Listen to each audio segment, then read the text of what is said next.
it comes back to you, isn't it? You return your hand.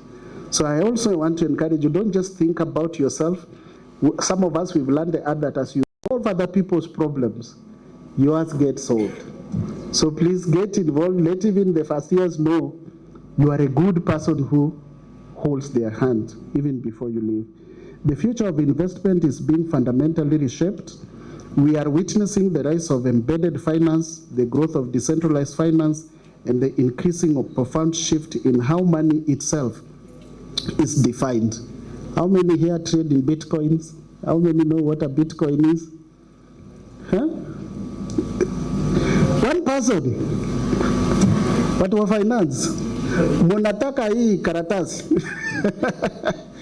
We now have paper money, we have in different forms, but at the same time, over 85% of central banks globally are exploring digital currencies, signaling a profound shift in how money itself is defined. So we are entering an era of connected financial ecosystems, and where banks, fintechs, regulators, and technology firms are converging. And the same way, as you are told, I am sure Madam Lillian did just get enough time for you, even professions are merging. Yeah? Finance and actuarial teams are now merging. Finance and HR, they do together. And I tell the accountants here, if you talk of IS 19, valuation of employee benefits, do you think you are going to do those benefits without talking to HR? You won't. Everybody, people are integrating. The people who have got the social skills are the best beneficiaries of the integrations that are taking place. In this world, the winners will not simply be those who adopt technology, but those who can understand data, build trust, navigate regulation, and create meaningful value. To the students here today, the careers you are preparing for will continue to evolve. Some roles will change, others will emerge. What will remain constant is the need for strong analytical thinking, ethical judgment, and continuous learning. So build competence beyond qualifications, anchor yourself in ethics, and commit to lifelong learning. Because in rapidly changing world, your degree may open the door, but your mindset will determine how far you go. Can I repeat that? Yes. The degree, we are in a changing world. Your degree may open the door, but your mindset will determine how far you go. So have a mind shift. As I conclude, allow me to leave you with a challenge. Do not merely prepare to participate in the future of finance, prepare to define the future of finance. Don't wait to participate, define it today. Build solutions that are not only profitable, but purposeful. Not only innovative, but responsible. Not only digital, but human. Today, what is in my mind, and I'm hoping God will help me finish it, I saw people die in our community, in the village, and I said, I've lived in Nairobi, I've invested in Nairobi, I am going to build a hospital, a community hospital that is giving back to my community. I said, before I retire, and many of you will see it in social media, I've done the structure already, it's going for roofing, and I'm going to use my finance skills to raise funds and help make sure SDG number 3, accessible healthcare, I bring it to myself. I can't leave it to the president alone, that every time hospitals are not working and everything. But I say use my little skill to give back to the community. And just as someone once opened a door for me, I challenge each of you not only to walk through doors, but to build doors for others. On behalf of the Institute of Certified Public Accountants of Kenya, and what I truly firmly believe in KPMG, on the value of working together, the value of driving excellence, and being integral, or being of high integrity, I would like to charge you not only to walk through doors, but to build doors for others. And on behalf of the Institute and KPMG, I reaffirm our commitment to supporting you through mentorship programs. You know, we run open programs for you. We are starting a foundation for the Institute as well that will develop accountants and finance professionals who are responsive to the market. Please keep watch out to those. and professional development, and a regulatory environment that fosters both innovation and integrity. So together, let us shape a financial future that is inclusive, sustainable, and anchored in trust. And thank you very much for your journey. Thank you very much. And may your journey in finance be one of purpose, excellence, and lasting impact. And just in case you'd like to reach out to me.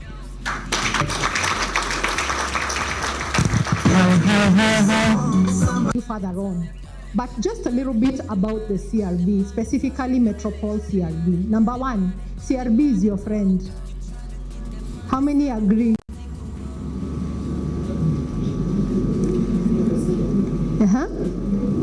Let me hear what you're saying. It keeps you on check. So it's a good accountability partner, according to her. Who else feels that CRB is the enemy? CRB inanipimia hewa, inafanya nishindwe kupata loan, si ndio? In a nutshell, because I want to be very brief, CRB is an institution that receives credit information from banks, microfinance banks, digital credit providers, SACCOs, trade institutions, among others. The key word is we receive. So, kama umechukua Fuliza, umechukua Mshwari, your information is sent to the bureau. When we are asking for a loan, remember something called TNCs? Sindio? Si mnasikizana?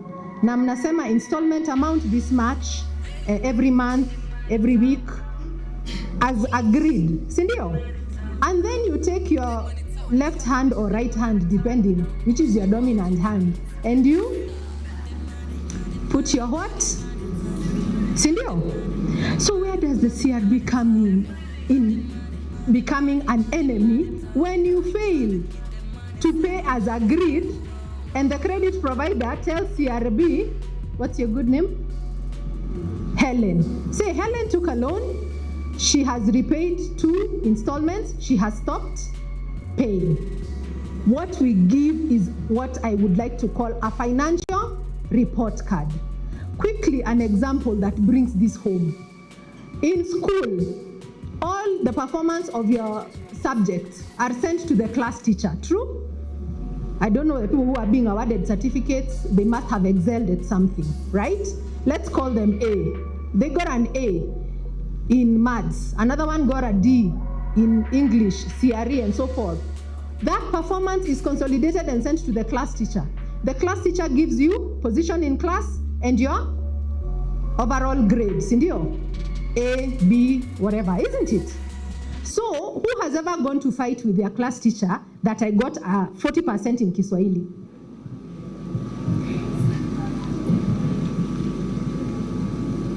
Kuna mtu amewahi enda kupigana na class teacher ati nime score 60 in maths and I am material of 90%. Iko? Hakuna, si ndio? Sasa CRB ni class teacher.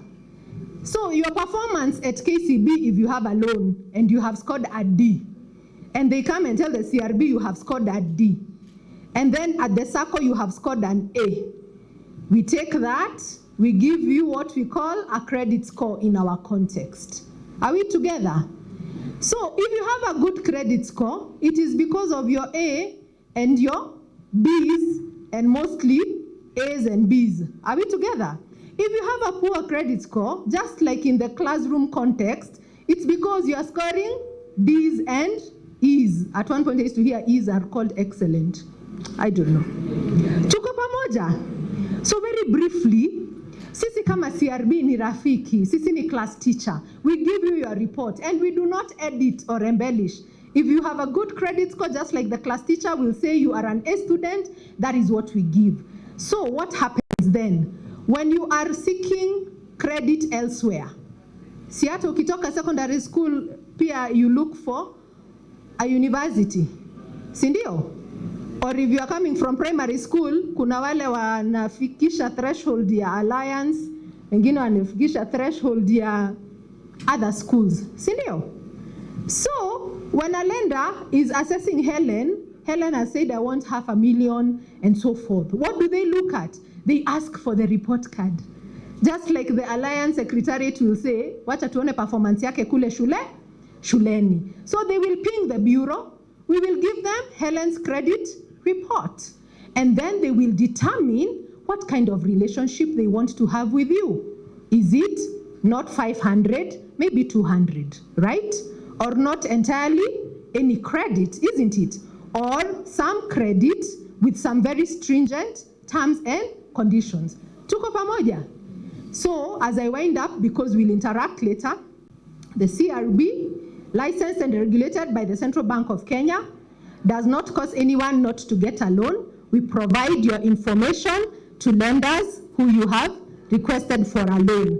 CRB receives positive and negative. Remember, people, you had blacklisting, that people just imagine I'll only be in the CRB if I have defaulted. No, even the A students, isn't it? Right now, if I asked everybody, fuliza limit yako ni ngapi, na wewe, na wewe, na wewe. Kuna wengine wako na single digits, na wengine wako na double digits, ndio? Maybe my CEO has a limit of over 50,000 because he has very good credit behavior, ndio? Na kuna mwingine hata hajafikisha 5,000. Why? Because it is your patterns, ndio? You know, we say your reputation precedes you, ndio? I want to believe Metropole, our reputation is the one that came first to Kenya University, our reputation. Ikasema, these people are worthy to stand in front of our students. Tuko pamoja? Or are worthy to partner with, are worthy to come for such a forum. So just like in credit, your good performance is the one that will open doors very easily for you. There are some people who right now, if they wanted KCB and M-Pesa, they get it immediately. There are others, you will struggle. So all of this, start early. You've already started. Kila mtu si amewahi chukua kafuliza ka M-Shwari, Tala branch, Zenka. Show of hands. I'm not going to check your credit report. I won't. Mbona tuko na uoga? You don't double in credit. How many have taken? Show of hands. Yeah, that's okay. So that history starts already building a profile for you. And your previous performance is the one that will open doors going forward. Thank you very much. We'll get to interact later. Situshaje CRB ni nini? Prepare your questions. We'll get to answer them in the next session. At this juncture, students will be stable and replaceable. Now, from the perspective of this part, our responsibility is to ensure that innovation accelerates, ethics, accountability, and public trust outside all CPA and everything. So I'm saying this story because... All right, a very good morning on this show, Biashara Tuesday, a show that keeps you informed, updated, and of course, teaching you how to become the best version of yourself. Whether you're starting up, you are a seasoned entrepreneur, it's time for you to get informed. Now, today being a Tuesday, it is a day that we specialize on developing good leaders. Today, we are focused on the young generation. Later on, we'll be having a discussion on how well can we nurture the young generation by allowing them to, get to take care of animals like pets, get to take care of each other, get to be empathetic in how they are dealing with fellow human beings, so that we avoid the current something that is like the current unrest that you're having in the country. That is the discussion we'll be having later on. We'll be talking of who are we to blame. Is it the parents? Is it teachers?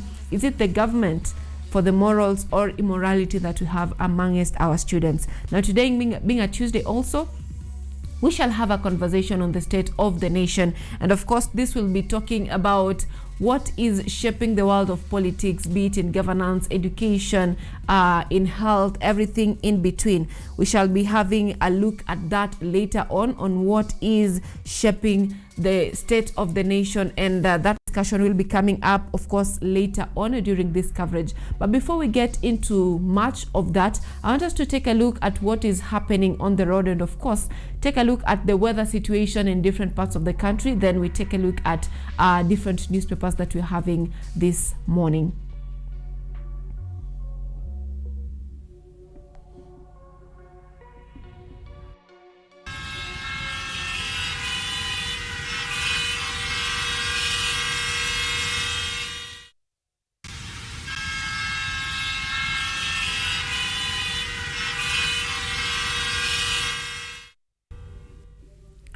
Now it is exactly 35 minutes past 7 a.m. and I'm looking at traffic in Nairobi, which is slower than usual.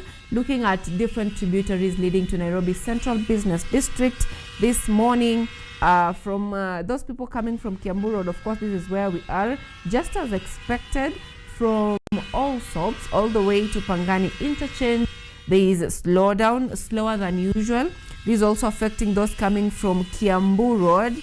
If you're coming from Kiambu Road, you're also going to be staying on the road for quite some time because of the slowdown in traffic. And of course, looking at other places leading to Nairobi Central Business District, as expected, those using the Eastern Bypass from Naivas Supermarket, Utawala, all the way to the junction as you enter, you are going to be staying on the road for quite some time because there is a little bit of slowdown, slower than usual. Of course, those coming from Kitengela, you're also going to be staying on the road for quite some time. Coming to areas around Nairobi Central Business District, areas around Uhuru Park, areas around Nyayo Station, those roads, you're going to be staying on the road for quite some time if you're using that route. And of course, those coming from Lavington, Kileleshwa, you're going to be staying on the road for quite some time. Like I've mentioned, traffic today is slower than usual.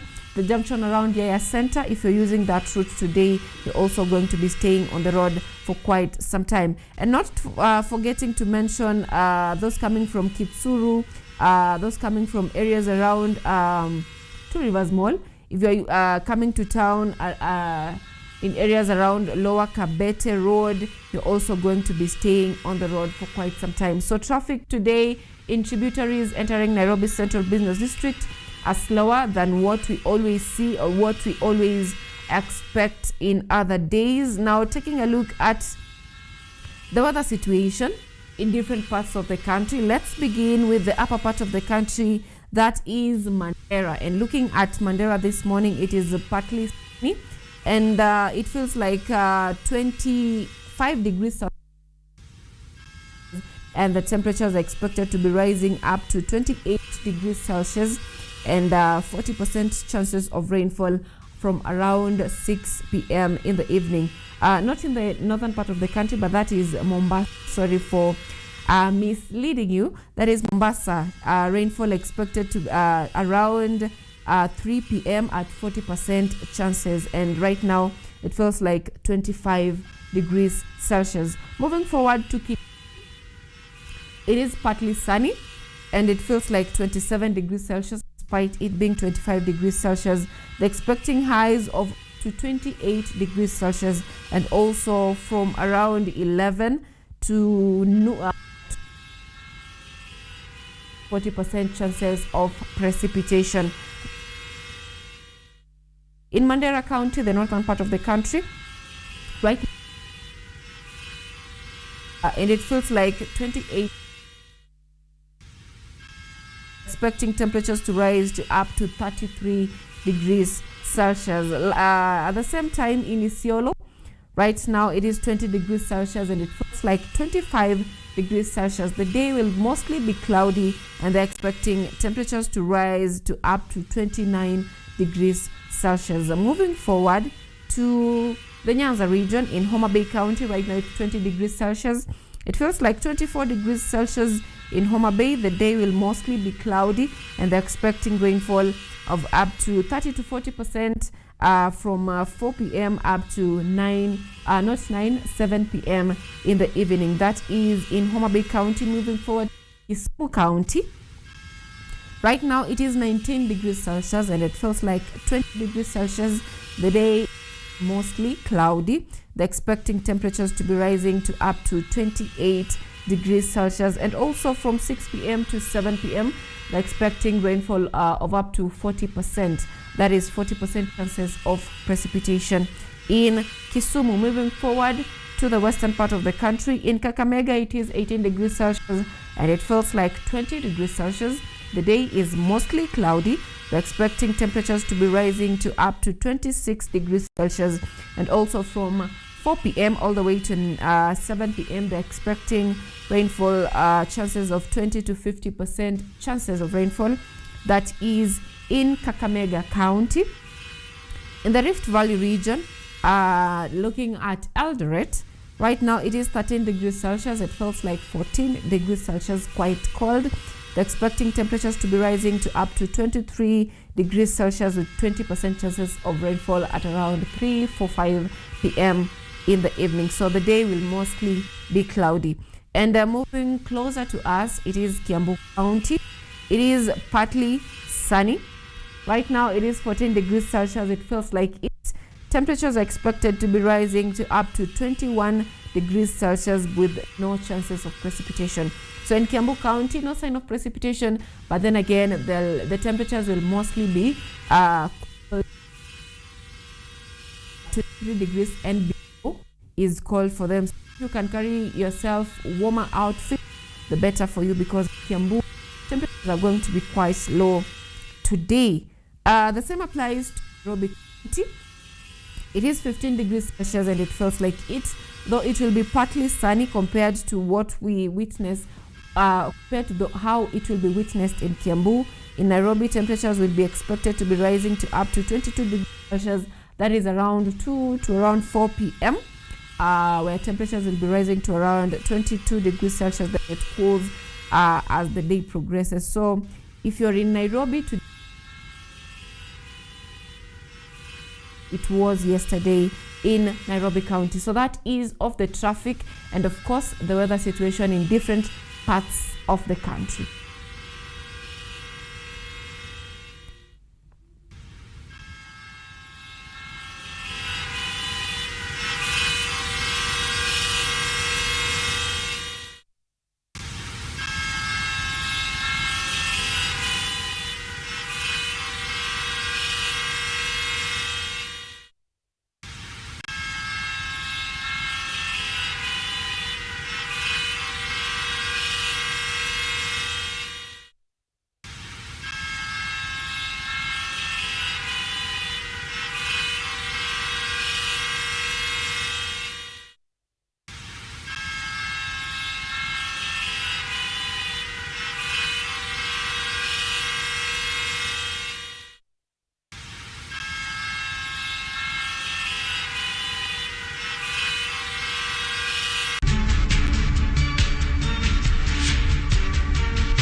All right, now at this time, before we take a look at what is happening with our news, I want us to look at different newspapers that we are having this morning. To start us off is The Standard, who are talking about cry for justice. And they're saying that a fearless, digitally organized generation sparked a civic movement that peaked on June 25th, 2024, when protests breached parliament during the anti-tax Gen Z uprising. The protest reshaped the political landscape and ushered in a new wave of youth-led activism, but they also turned violent amid widespread allegations of police brutality. 2 years on, the calls for systemic change have not faded. Youth groups, human rights organizations, the clergy and opposition leaders are still demanding justice and accountability from President William Ruto's administration. This is in relation to what we are currently seeing in the country of compensation talks and a cry for justice, even as the nation awaits the commemoration of the protest victims of the protest, that is the June 2024 protest on Thursday. Also, moving forward to a different newspaper, we have Taifa Leo. Wanasema kwamba masaibu ya Karua Uganda, na wanasema kwamba kwa mara nyingine kinara wa chama cha PLP afurushwa nchini Uganda alikoenda kuwakilisha wakili kotini.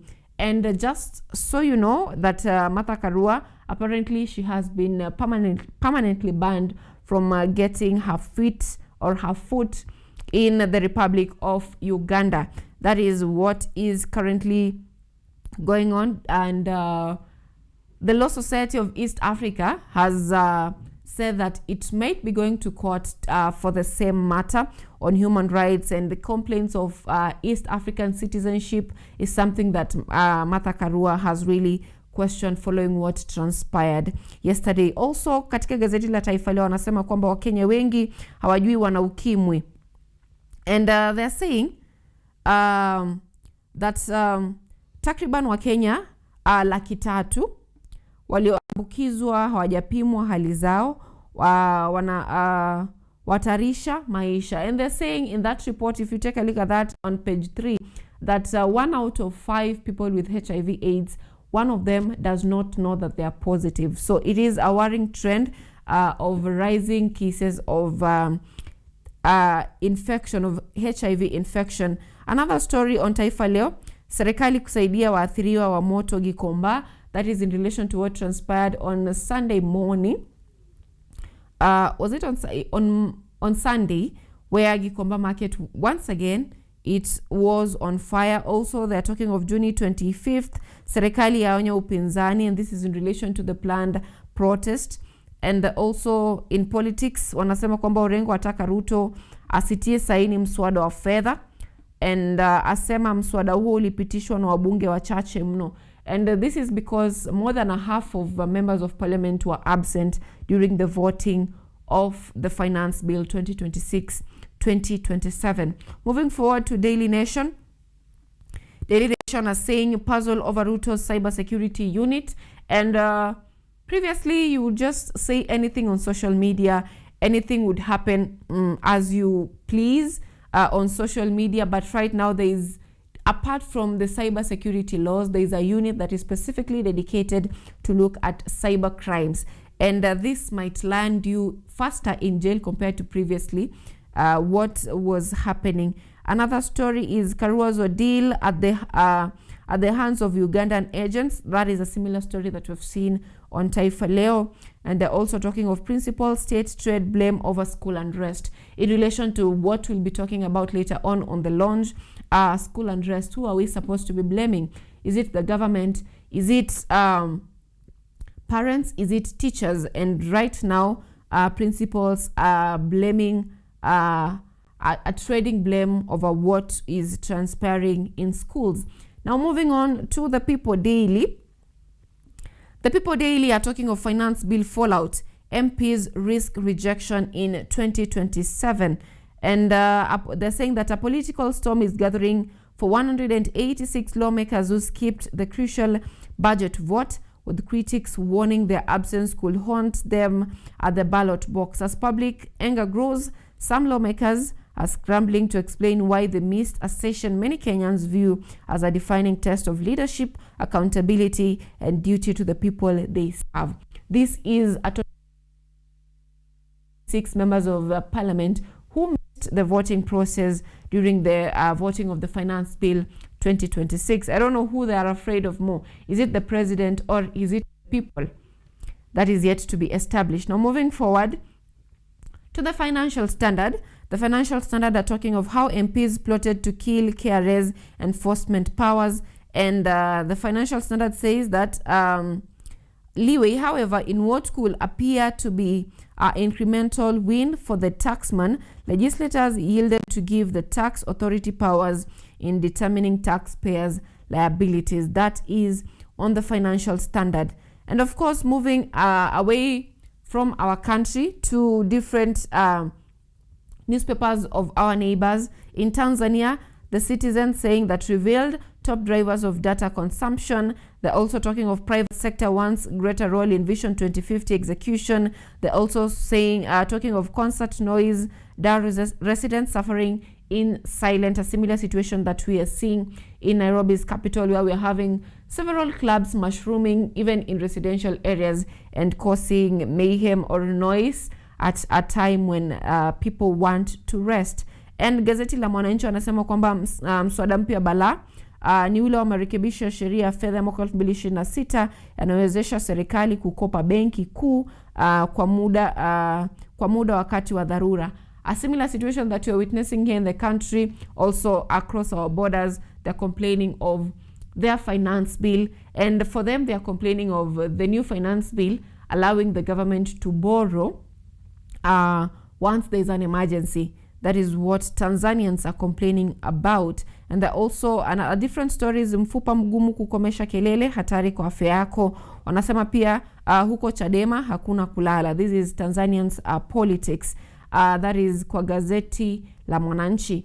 Across the border in Uganda, they are talking of HIV drug. Government sets 19,200 more doses. Maudhui sawa with what we are seeing in Kenya, talking of around 300,000 ya Wakenya wameambukizwa na virusi vya ukimwi. And in Tanzania, still on Daily Monitor, they've given prominence to Karua's story. Karua has made it to the front pages of the Daily Monitor, and they're talking of Karua's ordeal at the hands of Uganda's agents. That is in relation to what transpired yesterday, where she was banned from getting into Tanzania. And also something to note that we have not mentioned on our newspapers this morning is Gazeti Letu La Star, which on Tuesday it is free for all. And they're talking of TVET boom entry hits 1.2 million as HEB fund funds 823,000 students. That is on the Star, and that is on the newspapers that we're having this morning. Of course, that will shape the discussion that we'll be having later on the state of the nation, as we'll be doing the newspaper reviews.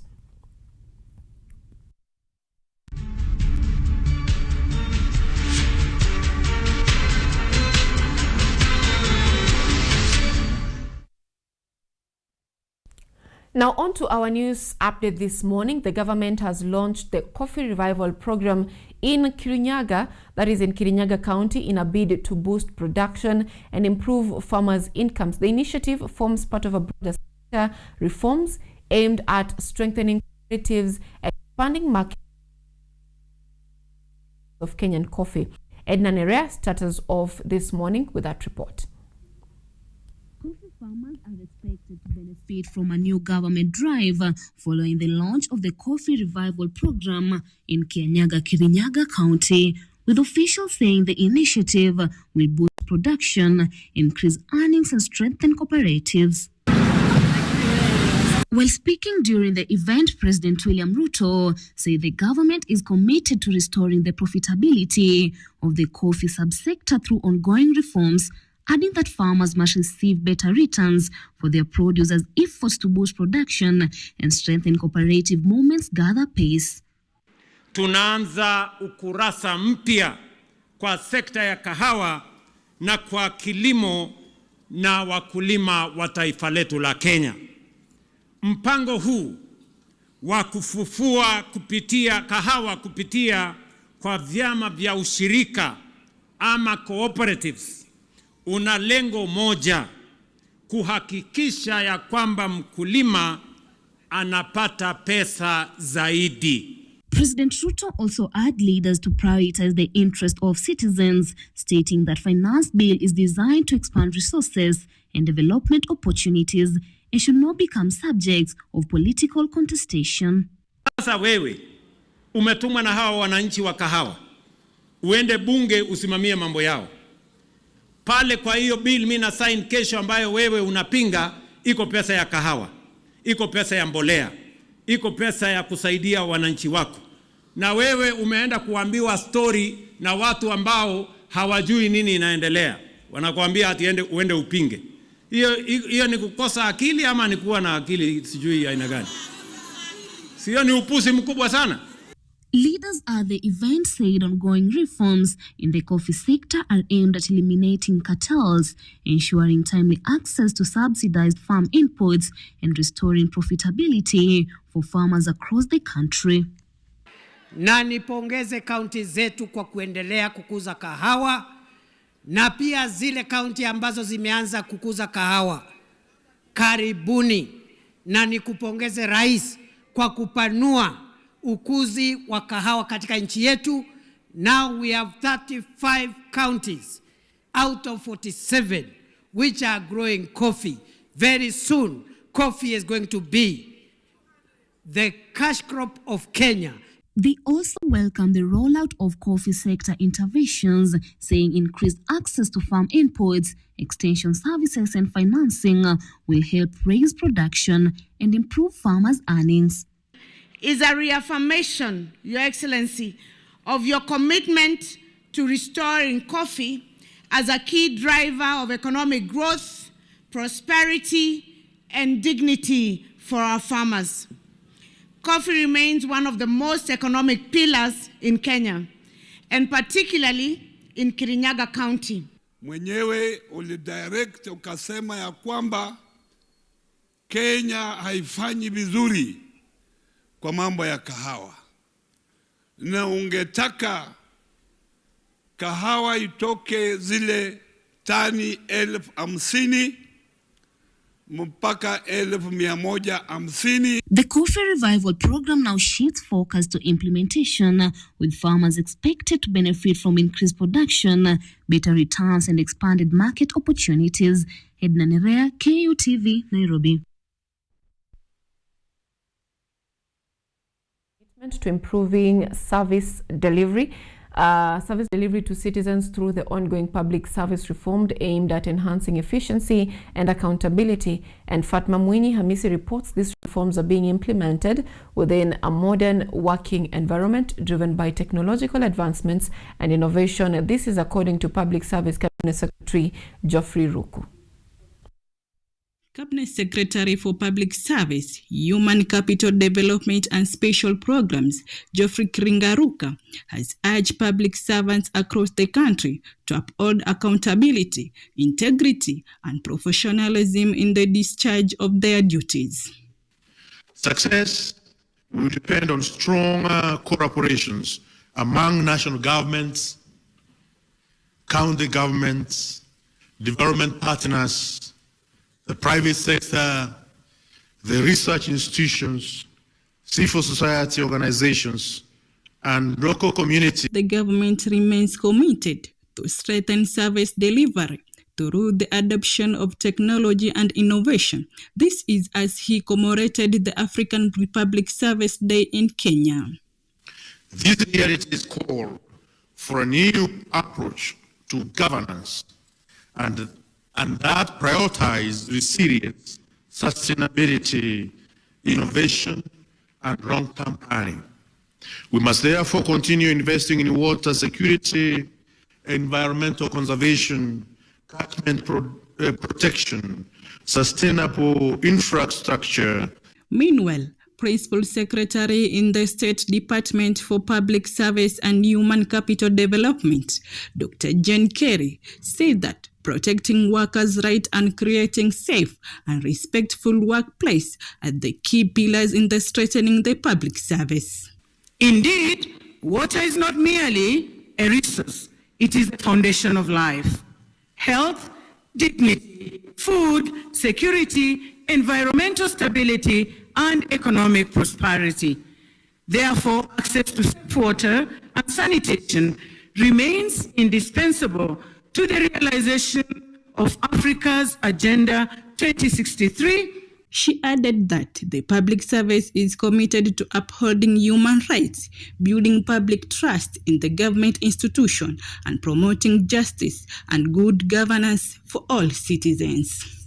Partnerships in securing one of humanity's most fundamental needs. This is access to safe water and sanitation, which we all agree is a fundamental human right. The leaders called upon ministries, government departments, state corporations, and county government to continue sharing best practice and accelerate the implementation of public service reforms. Fatma Munyamisi, KUTV. Now, at the same time, the government has defended its allocation of 2 billion Kenyan shillings for compensation of victims affected during recent protests, while assuring Kenyans of its preparedness ahead of the planned June demonstrations.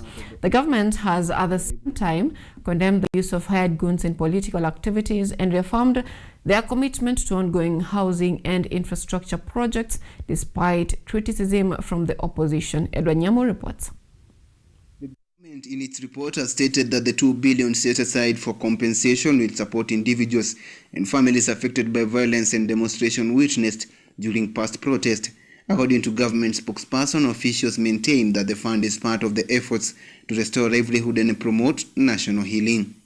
The government reaffirms its commitment to justice and social protection through a compensation framework for human rights violation victims, including those affected by protests from the 2017 to 2026.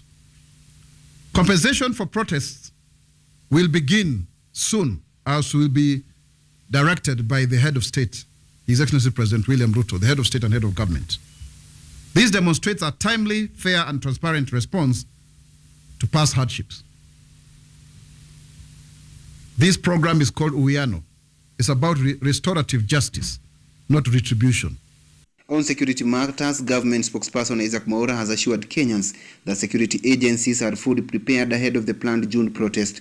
Mwaura warned that while peaceful demonstrations remain a constitutional right, authorities will firmly deal with any acts of lawlessness, destruction of property, or threats to public safety. Ni vizuri kuuliza, je, ni vyema kufanya watu waandamane, waharibu mali ya watu, waharibu biashara za watu, na waweze kugongana na maafisa wetu wa usalama ili waweze kudhurika? Hilo sio jambo ambalo ni nzuri, na tunakemea kabisa utumizi mbaya wa mamlaka wa polisi. Lakini vile vile sio haki pia kupiga na kudhalilisha polisi. Mwaura also dismissed claims by former Deputy President Rigathi Gachagua that the affordable houses could be repossessed under a future administration, insisting that beneficiaries' ownership rights are protected and that no one will take back houses already allocated to Kenyans. With unfounded claims that investments may be forfeited following a change in government. Nothing can be further from the truth. We want to call out those leaders who are trying to use this to win their political base and support. They are outright liars and naysayers, people who are unpatriotic, who are only doing that for their own selfish gains. These assertions are misleading. The government has further defended ongoing developments around Nairobi National Park. According to Mwaura, the project in question is aimed at expanding an orphanage facility and will be undertaken within legal and environmental guidelines. Kuna watu wamekuwa akisema kwamba eti tunapunguza buga la wanyama la Nairobi National Park. La hasha.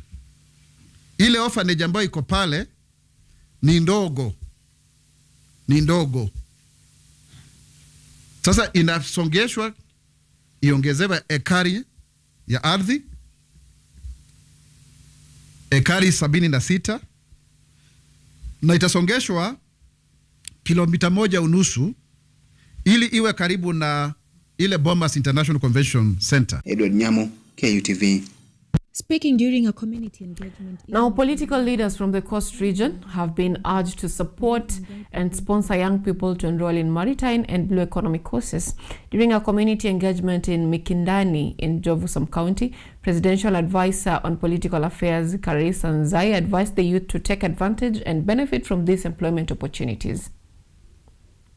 Speaking during a community engagement in Mikindani, Jomvu Sub-County, Mombasa County, Karisa Nzai, Presidential Advisor on Political Affairs, commended President William Ruto for his efforts in securing employment opportunities for youths through international partnerships with Netherlands, saying the government continues to open new doors for Kenyans seeking work abroad.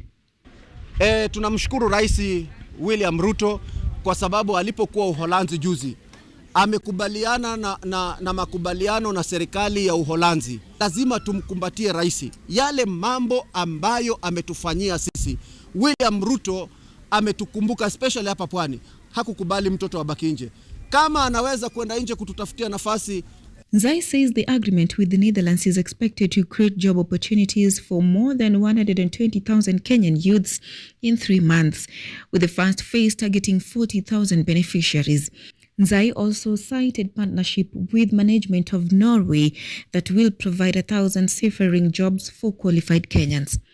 Tutaajiri vijana 40,000 young people katika hii blue economy. Na in the next 3 months, vijana ambao watakuwa wanaajiriwa ni 120,000. Na wanataka vijana ambao wataenda, na Kenya tunapendwa kwa sababu vijana wa Kenya wana nguvu na wao wanajituma. The advisor noted that many youths are currently unable to qualify for the positions due to lack of technical maritime skills. He urged young people to enroll in TVET institutions and pursue courses in maritime studies and the blue economy to improve their chances of employment. Nataka mjikaze, vijana mjaze titi, tuone kwamba kila mmoja amepata ujuzi fulani na amekuwa mmoja wa kuajiriwa. Na tutasukumana. Hassan Ali Joho ndiye waziri wa blue economy, na jukumu alilonalo ni kuhakikisha vijana wetu hawakai tena mtaani. Job seekers are warned against fraudsters advertising fake overseas job opportunities. He advised youths to use official government recruitment platforms, including the National Employment Authority portal, to avoid being scammed. Na mimi nawakumbusha vijana, nafasi za kazi ambazo serikali imetoa ziko katika National Employment Authority. National Employment Authority ni shirika la serikali. Wachana na hii mambo ya hawa watu wa kona wanakuambia tunataka ulipe 300,000 ndio upate kazi na nini. Hapana. Nenda kwa National Employment Authority, uanze kugoogle pale, utafute ile kazi ambayo wewe unaona unaweza kufanya. Na serikali itakupeleka mpaka upate, na una haja ya kujua mtu. Through the Kazi ya Maju program, the young people are assured of a safe way to secure this job, with the government putting in place measures to curb the risk of fake agencies conning Kenya. Now, the power struggle between civilian commissioners of the National Police Service Commission and senior police chiefs is threatening operations within the National Police Service. The dispute involving Inspector General of Police Douglas Kanja and National Police Service Commission Chairperson Dr. Amani Yuda Komora has stalled key human resource functions, including recruitment, promotions, and disciplinary processes. Efforts by Deputy President Kithure Kindiki to resolve the conflict failed, raising concerns over police preparedness ahead of the 2027 general election.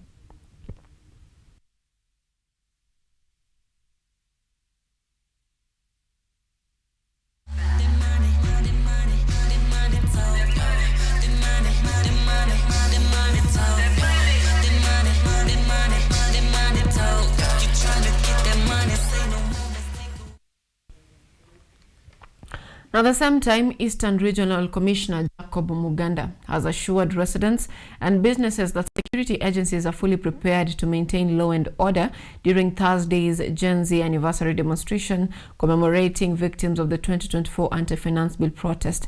Speaking after a regional security meeting, Magunda said the government will facilitate peaceful demonstrations in line with constitutional rights while ensuring that normal business activities continue without disruption. He warned that officers will take action against individuals who will infiltrate the protest to engage in looting, vandalism, violence, or criminal activities threatening public safety and property.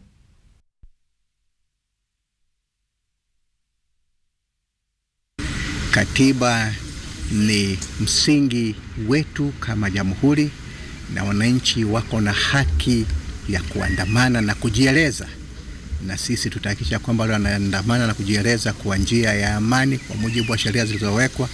Mwanzo kabisa wanapewa ulinzi wa askari ili wajieleze vilivyo.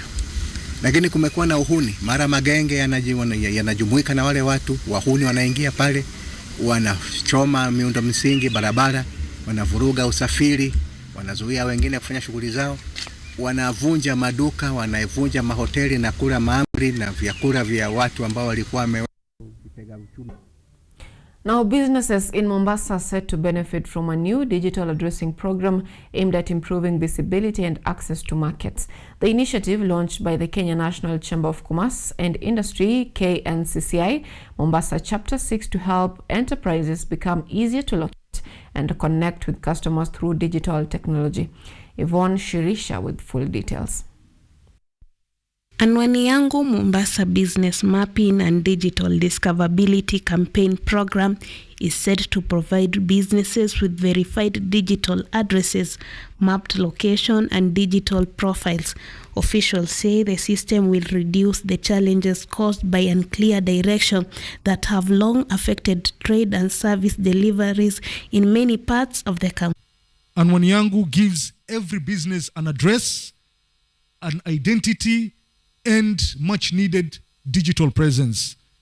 It is Kenya's first comprehensive business addressing system that provides businesses with 1, a verified digital address, 2, an accurately mapped out location, 3, a professional business profile, and 4, a trusted identity through a unique QR verification code. The project will be implemented through a partnership with Nextray Africa Limited using geographical information system, digital registers, and automated addresses to create a reliable business directorate. Small and medium-sized enterprises are expected to benefit the most, particularly those operating in informal settlements and faster-growing trading centers. As our technical infrastructure partner, they bring world-class capabilities in GIS mapping, digital registries, QR verification systems, and of course, scalable digital platforms. This collaboration represents more than just technology. It represents a shared commitment to empowering businesses, strengthening enterprise growth, and creating opportunities for every entrepreneur. According to KNCCI Mombasa Chapter Chairman Abdul Jamal, the initiative will increase business visibility, attract more customers, and improve access to investment opportunities and financial services. Anyango ensures that every Biashara, regardless of its size, becomes visible, accessible, and of course, trusted. There's no more confusing of directions, no more missed opportunities, no more invisible businesses in Mombasa. For residents, the project could mean faster access to goods and services, easy delivery of products, and improved business opportunities. As more enterprises join the digital directory, Mombasa may take another step toward a more connected economy where no business remains hidden from potential customers. Yvonne Shirisha, KUTV. Now, still in Mombasa County, residents of Chani Ward in Mombasa County have raised concerns over land injustices and gender-based violence during a free legal aid clinic organized by Advocate Fatma Barayan. The outreach targeted low-income communities affected by land disputes, succession cases, workplace injuries, and pension delays. Barayan said the program responded to rising cases and helped over 200 people. Residents said prolonged court cases and alleged land grabbing by developers continue to deny them justice. The initiative aims to provide legal guidance and improve access to justice for vulnerable communities in Mombasa County. Na lengo langu hili kufanya hii legal clinic ilikuwa hususan kwa masuala ya unyanyasaji wa kijinsia, lakini pia na masuala mengineo ya sheria. Na nimekuja hapa Chani leo, kwa wale ambao nimewasikiza, nimeona kwamba matatizo mengi. Maana the land ilikuwa kwa ni block. Na baba zangu walikuwa kwa bado walikuwa hawajafanya land succession. Sasa sisi watoto tulikuwa tunataka kufanya, na wakati katika harakati tunataka kufanya, wale wenye pesa katika mamangu ambaye ni mjane walikuwa wanataka kutumia mama mjane, hasa anayeviu anavai for MP, anatumia mama mjane, anajengea, anapatia pesa, anachukua. Sasa ilikuwa ni njia ambayo alikuwa anataka kuchukua paka hii sehemu.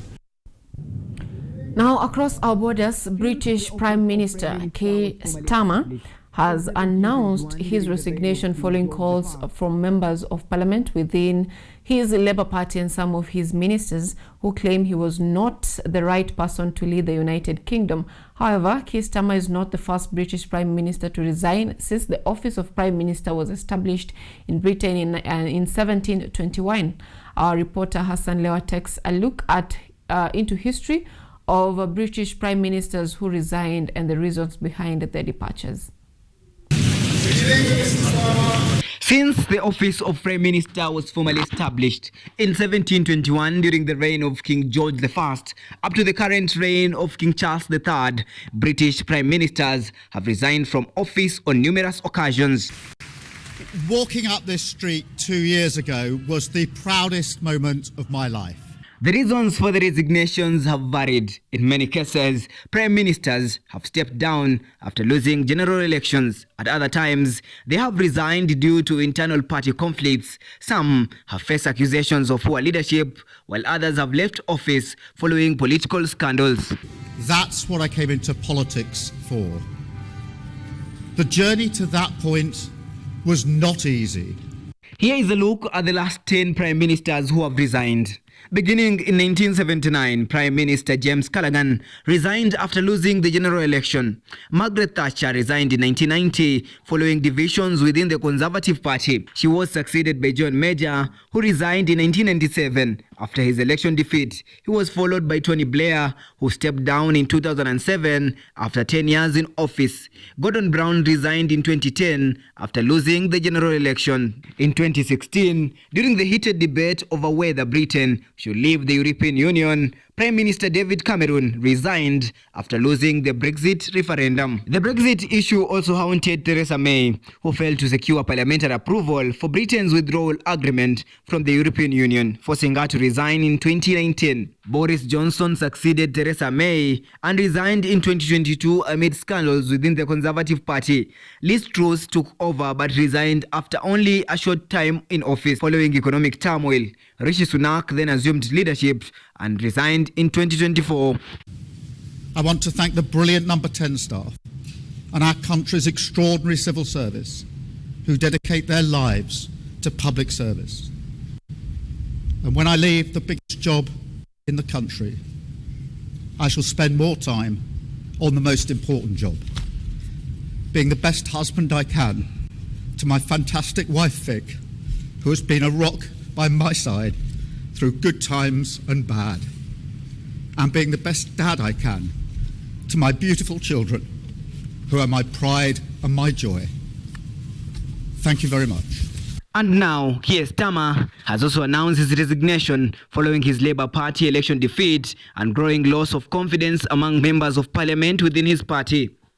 Hassan Lewa, KUTV. All right, now in sports, National Assembly Speaker Moses Wetangula has called for speedy completion of the stalled rehabilitation of Masinde Muliro Kandui Stadium, saying the facility will play a critical role in nurturing sports talent and positioning Bungoma County as a regional sporting hub.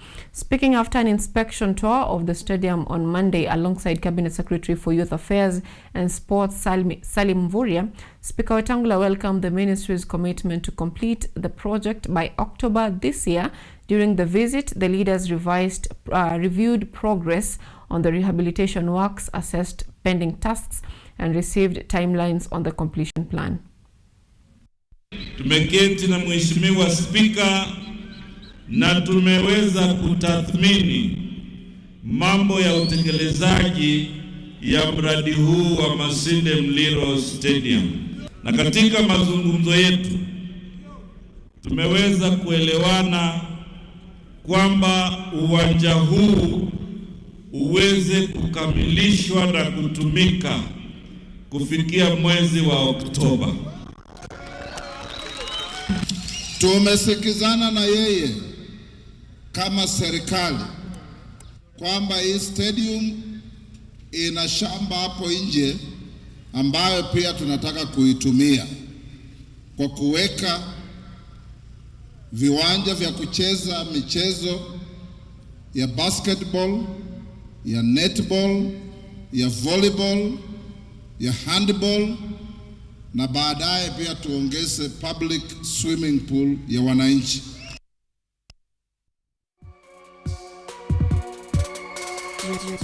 Update this morning. We'll be taking a very short break. When we come back, there is more lined up for you, including a discussion on nurturing young people's and desire to take care of animals as they build their morals in order to take care of each other once they grow old. Stay tuned for that and many more after the break.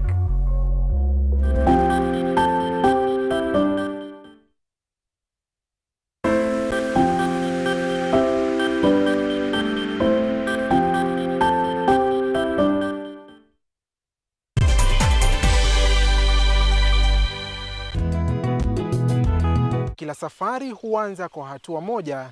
Bila shaka, dira ya Boresha Kilimo sasa imepata sura mpya. Boresha Kilimo si kipindi tu, bali ni darasa la vitendo kwa wakulima. Lengo kuu, mavuno bora na tija kwa jamii. Na ukikaa nasi basi utaboresha kilimo. Hapa tutakupakulia maarifa atakotia ladha ya kisukari kwenye mazao yako, tukitofautisha punje na mpunga. Kwani kilimo ndicho huboresha maisha. Kuanzia maandalizi ya shamba, mbinu za teknolojia ya kisasa hadi sokoni, usikose kutazama Boresha Kilimo. Ukitaka kujua haya usipime kipimo. Ungana nami na hodha wako Akida Kasim kila siku ya Jumamosi saa 6:30 mchana na Jumanne asubuhi, nikikuletea shajara kamili za wakulima na suluhisho mashinani. Kilimo ni nguzo kubwa kwa ujenzi wa taifa, kwani kilimo ndicho huboresha maisha. Kumbuka, ukipanda pantosha utavuna pankwisha.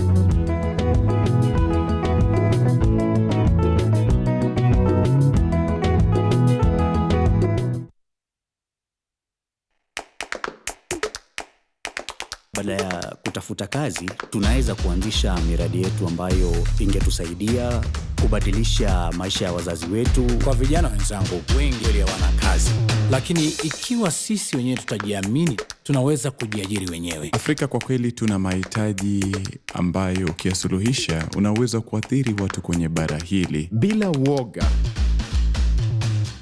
watu huwa na uzalishaji zaidi, wanajawa na ujasiri, wanakuwa wabunifu na wanakuwa wenye maarifa. Niliamua kuacha kazi. Hata kama sitafanikiwa, nitakuwa nimejaribu, nitakuwa najua haiwezekani. Hakuna kitu cha ajabu hapa. Kila anayepata ufanisi hufanya kazi usiku na mchana. Kitu kitakusukuma na kuwezesha kupata maarifa ambayo hukuwa nayo. Tunajaribu kutengeneza kitu kitakachopita mipaka ya nchi hii. Ikiwa unataka kubadilisha ulimwengu, anza na nyumbani.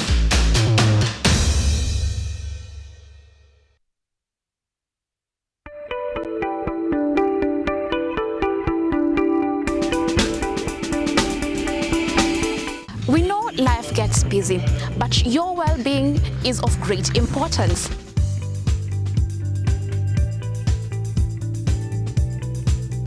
At KUTV's Focus on Health, we cut through the clutter, bringing you expert advice to keep you well informed for your well-being and that of your family. Every Thursday, 7:30 p.m., join me, Yvonne Kemuma, as we bring you health and wellness right at home.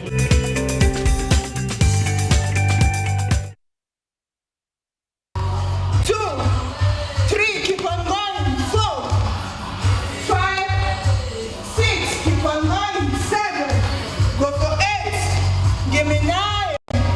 10 more to go. 10, 9, good job. 8, low. Squat, low. The rest, take it all the way up. Here we go, unity.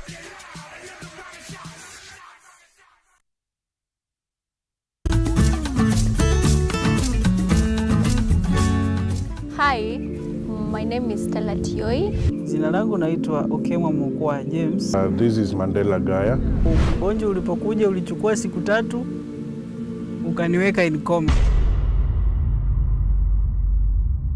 20 wamezikwa, 2 ndio wako hai. I don't even know how it feels to see. I feel like I cannot express myself well the way somebody who can walk can actually express themselves. Ilichukua muda mwingi mrefu tena mpana ili kuikubali kwamba mimi siwezi tembea tena. I've come to actually accept myself. Ukijaribu kumsimamisha mtu mwambie tafadhali nionyeshe njia, They find it quite strange talking to you. You should just make schools integrated, Inclusive setups. by providing the right facilities.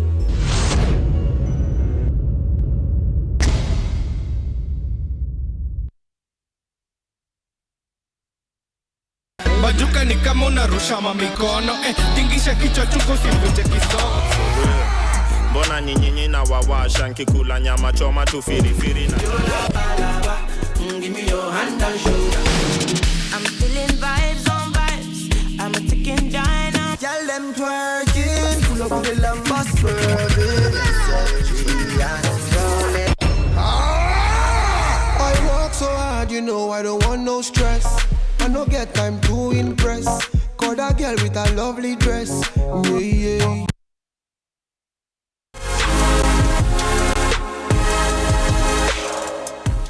Fashion. It's more than just clothes. It's a statement, a feeling.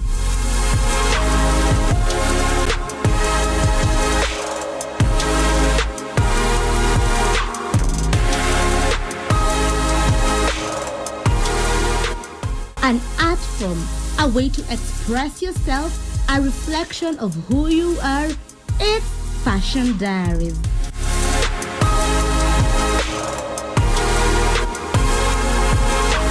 Join me, Ashley Asachi, every Monday from 8 p.m. as we bring you Kenya's latest trends. Imagine fashion designers,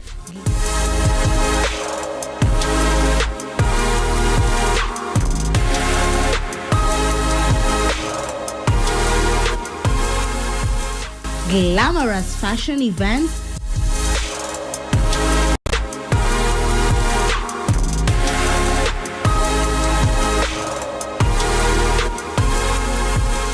runway shows, red carpet events, and so much more.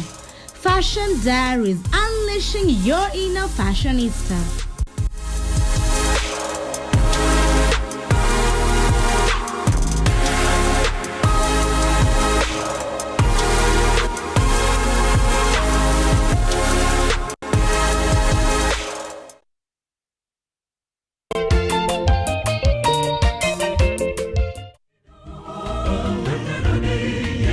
Mtazamaji popote ulipo, unapokuwa ukitazama Safina Show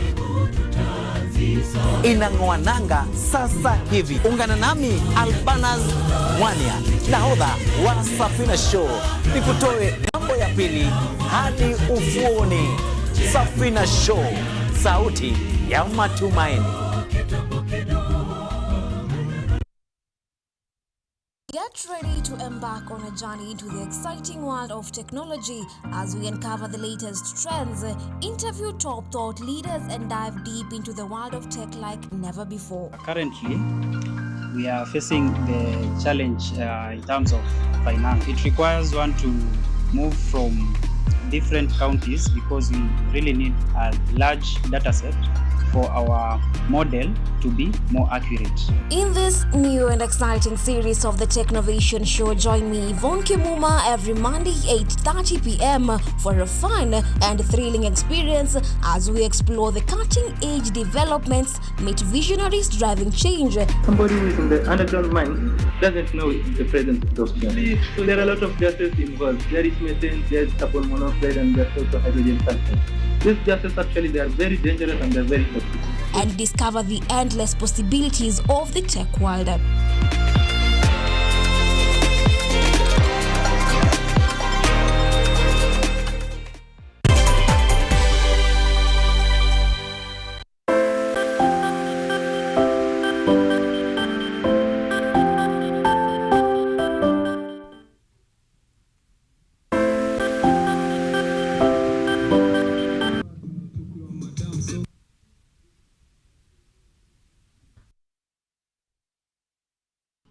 I think what is really working out for the young people or the university students is the fact that they're already digitally savvy.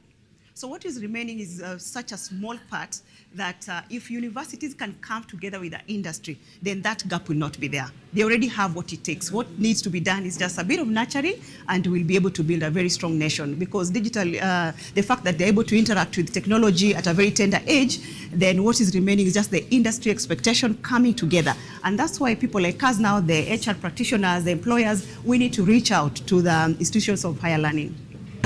So one thing that will stand out is it's not your grades, it's not what you've learned in school, it is also what you've become. So the art of becoming is also equally important. So HR practitioners, the employers, what they're looking for is somebody who is holistic. From the social, how do they interact? How do they connect with people? Do you have the interpersonal skills? Do you have what it takes in terms of coming together, working together with your peers? And this particular skill is something that can be nurtured. And you can't nurture it as a university alone. That's why these two parties, the university and the industry, must come together. Academia must open their world, they must open their doors. Industry must also open their doors. The employers, the organizations must also open their doors so that you are able to speak from the same page. Right now, I think we are waiting for the universities to do their part. Universities are also waiting for the organizations to do their part, and therefore we end up having this gap that will never be addressed. So the only way to address it is academia and the industry to work together. Gen Zs, I think naturally they're aggressive, and just besides being aggressive, there is the issue of them being more prepared in terms of, like I've talked about the digital skills, that works for them. So they come in and they're ready to take off. These are people who a job that will take 4 hours will literally take 1 hour or even less than that.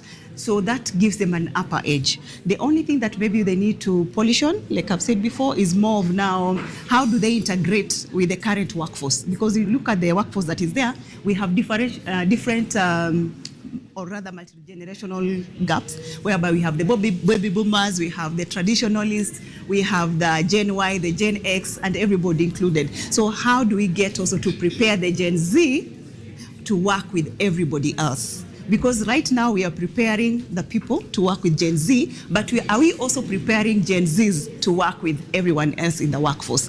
How can a Gen Z relate with a baby boomer? How can a Gen Z work with Gen X and Gen Y? So that is the missing link that I think in academia and the industry at large, the organizations must address together. A very, very good session. Yeah, my name is FCPA Bernard Amuka. I'm a vice chairman of ISPAC, and I also represent, I'm a partner at KPMG in East Africa. So today, I'm very privileged to have joined the young people at the Kenyatta University finance students in their association today as they have the 4th conference. This 4th conference on demystifying the world of finance is really a very, very good session for us because it brings the minds of young people together with those who have been in practice to really show them what happens out there. So we know the world is being disrupted. Technology is here with us, and everything is, people don't know what it's going to look like tomorrow. But what has come out today is how we can have the young professionals get to know what is more important outside there. For example, what we've learned today, everybody passes their exams. They come out with first class, they come out with upper second, whether it's lower, whether it's a pass. But what organizations are looking for is the right attitude, the character, that will take you to the next level. Because when you get into the job market, your technical skills is already a given. There is a set criteria for what you get into with the market. But now what will propel you is how your attitude is, being able to learn quickly, being able to respond, being able to build your networks, being able to, build your relationships with the people that you work with, both at all levels, not only as being a boss, but being able to work with people at your level, being able to know what is required you in the next level, and being able to prepare yourself. And that is the situation for learning. So that calls for being a professional, building up on your character, and building the soft skills, being able to work with people in a more coherent way. And what I've personally experienced, that really helps you to learn from others and drive the excellence that is required with you. Just like they say out there, people buy from those they like. and they buy more from people they like more. So as you network, as you build your social skills, you are able to navigate the challenges that happen in the environment. And I think that is what the key lesson that we've taken out today. That as young professional, be there. And also more important, be part of shaping the future. Because as a young person, the finance field, I'm a finance person, I'm an accountant, it is changing drastically. So finance, as we release the students to the market, they must know areas of change and be part of that change. That is what is going to drive the next profession. We've talked about how, as finance professionals out there, artificial intelligence, things like blockchains are shaping the way finance is run. You can no longer just go now into finance as a debit and credit or just doing the simple finance roles. But that role has changed significantly, and that's the conversation today that we were shaping, in addition to the fintech space that we learned a lot more. Definitely. It's not corruption, and I think this is what people get wrong. I can tell you, you can corrupt your way into an interview, but if you do not have the right attitude and the social skills, it will show. And that's why you see, I'm glad you've asked that question, because many people give money in bribes or corruption, but they end up not getting those jobs. And that's where the dilemma is, because no employer is going to pick someone with the wrong attitude or with no social skills just because you corrupted your way into it. And that statement is for both public and even private entities. For us at Metropole, because we have a CSR project around financial literacy and we have Jenga Future. When we come to the university like this, we are investing in the future generation. And meeting with the Finance Society of the university, where we are discussing with people who are being trained on how to manage money going forward and how to look at how money has been spent going back. That is accounting and finance. It's important that we bring our real world industry knowledge and insights to them. So our conversations today was around how they can build careers in this profession of finance and accounting, and how they can really get to know the emerging issues in this space. And some of the emerging issues are the regulatory issues around fintech and leveraging technology to do finance. So there are a lot of regulations there. Virtual assets regulations, there are digital lending regulations, there are payment services regulations, there are anti-money laundering and the protection of the financial ecosystem. And those regulations are important for them because it enables them to see opportunity. As professionals, what is it that you need to do in terms of career choice? So career choice around data governance in that space, career choice around investment and so forth. So that's the reason we've been here today, and we are excited that as Metropole, one of the cornerstones of the financial sector is credit ecosystem, credit sharing, credit systems in general, and our students and the general public need to know that keeping your word is important in the credit market. Having a good credit score reflects how you have been keeping your promise to your creditors, to the people you take money. And if you don't keep that promise, you hurt your credit score and you hurt your chances.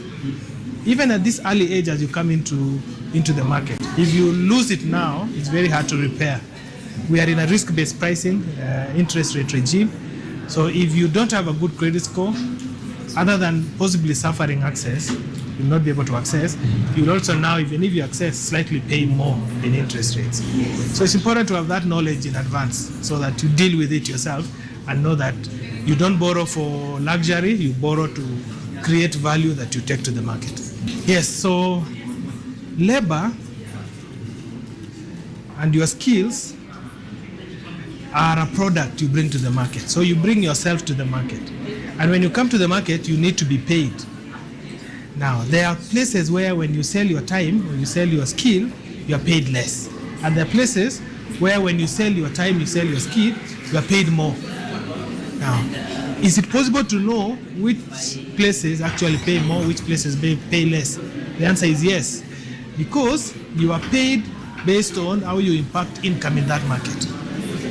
So if you're working in a sector that has very lower income potential, if you're working in a company that out of its processes, out of its production, they are producing products and services that are paid less in the market. There's a very high chance you will be paid less. If you're working in a space, in a service, in a sector that for little time, for little effort, that company makes more money, has more income. It means even you as a professional working in that space, you will get more money. That is the essence. Now you need to look at it from sector and industry as a first criteria. Where do you want to work and where will you make money? And then now you align yourself around your skills, your competencies to be able to pursue competitive advantage and comparative advantage based on yourself as a person, as a labor unit coming to the market. Because you will be priced based on the market's invisible hand, which is the market's rules of demand and supply. This data is available, credit performance per sector, per industry. That's data that's available. And maybe are you able to touch around the areas of collaboration with Kenyatta? Yes, so today, other than sitting here, we've had a meeting with the management of Kenyatta University, and we have potentially agreed to work towards signing an MOU where we have 4 areas of partnership. The first area of partnership is collaborations around research. One of the outputs that comes from university is not just skilled workers, it's not just the students graduating, but knowledge and theories. So we would like to partner with KU so that they can use the data that is available at Metropole. Metropole has the largest data to analyze the market, to analyze borrower behavior, to analyze a lot of the economic theories that needs to be justified or validated or developed, and therefore support the market with insights. So we would want to work a partnership around data partnership. Number 2 is on their students. We would like to partner with them to provide support to their students through financial literacy programs. We want to work with them to give internship opportunities, on-the-job training opportunities for their students, and that collaboration will see us work closely around what kind of programs we will need them to develop to support the credit sector, for instance. We are doing a lot of credit skills training as an organization, but can we collaborate to make sure that knowledge is available for lenders to have the best people in the credit departments, in the credit divisions, in risk departments. So around the curriculum, we can support them in enhancing their curriculums as well as give opportunities to their products who are students. Thirdly, is we are partnering through a project we are calling entrepreneurship, where we will support innovation and entrepreneurship through the Chandaria Center to see whether we can partner around providing them with some technology tools, scoring expertise, so that entrepreneurs who come to do boot camp there, to do a POC on their project, we can support at that point as well. What's the tenure? We are at the process of initiating, so we are not yet at the point where we are saying it's going to be 1 year or 5 years, but we would like to do a project or a contract that serves the right cycle of time, so probably a 5-year MOU. I'm the president of the Finance Society of Kenyatta University, that is housed under the School of Business, Economics and Tourism here in Kenyatta University. And today we are having our 4th National Finance Summit themed FinTech and the Future of Investments, where we are talking about navigating regulations and building sustainable careers. Now, why is this important for students to attend? We've critically analyzed the theme and suited it for who we are, the next generation of employees. And why we are saying this is because we want to bridge with the digital landscape transforming and changing, disrupting things. We are sure that when we have seminars like this and invite industry professionals, we'll align ourselves and the theories that we learn in class with what that is out there. You speak in with the industry trends, know what is happening, don't be outdated, and most that is generally being relevant to where we are, especially now in finance. What are the industry trends that are happening? What are disrupting natures that are happening in the financial services, so that you can be marketable once you step out there. So to our sponsors, today we have Metropole Credit Reference Bureau. Thank you so much for being with us as you continue to advance the knowledge about your credit scores, and also the initiative for Jenga Future Initiative, which is great. And thank you for having us on board. And we hope that students will take up that opportunity as we plan for our future. Yes, yes. So the benefit for attending such a summit is that we connect you to industry professionals. Like today we had the Director HR at DTB. We also had partner KPMG and the Vice Chair FCPA Amuka, as they continue to enable us to understand what really does the market have. So I call upon all students not only to just be attending summit, but to join also the Finance Society of Kenyatta University. And as a student-led organization, we ensure that our mission and goals are met. And this is done by advocating for financial literacy. Now, I've mentioned that you're having CRB Metropole here, and I believe majority of us are benefits of health, but we don't know where our data is being taken to. So with CRB in check and in ground, they enable us to understand more about where our data is going, and also the investments that we are doing right now, the loans that we are taking right now, how are they affecting or benefiting our future, and how can we streamline them in ways that will not be negative in terms of our future. So join us. We are here, so I call upon each and every student in Kenyatta University. It doesn't mean you are in finance or accounting. As long as you are a student in Kenyatta University, join us, and we'll be glad to continue demystifying the world of finance, as we say. I'm CPS Dr. Frederick Warwe Waweru, the Chairperson, Department of Accounting and Finance, Kenyatta University. In Kenyatta University, we have made a deliberate effort to collaborate with professionals, with the industry, with the corporate world, so that our students can be all round, so that they don't just study theory, they are also engaged in the practicability of what they are actually learning. Today, we are privileged to have the Finance Society of Kenyatta University holding their 4th summit, and we had a collaboration with the DT Bank, which was represented by the HR, Madam Lilian, who engaged the students in the practicability of life, and also working environment. Then we had another collaborator, Metropole, and represented by Gideon, and it was actually very of much impact to the students, in that he highlighted on the importance of our students having the hands-on skills that will make them have a competitive edge in the market. We had another collaborator from KPMG, FCPA, Amoka, who also elaborated the need of a practicability of our students, the theory they are learning, to practicalize it in the audit world. And this is what we are actually envisaging, that our students, when they come out of the university, they will be all round, and they are actually increasing their employability and opportunities. So we are glad that this happened today, and we are actually continuing to do it because learning is a continuous process. Thank you. Have you received the token? Including Bachelor of Science, yes, Bachelor of Science, Masters, and internationally. He has spent nearly a decade in credit information shared. For joining us in the 4th National Finance Summit. Receive your token from the patron and from DTB. Our child.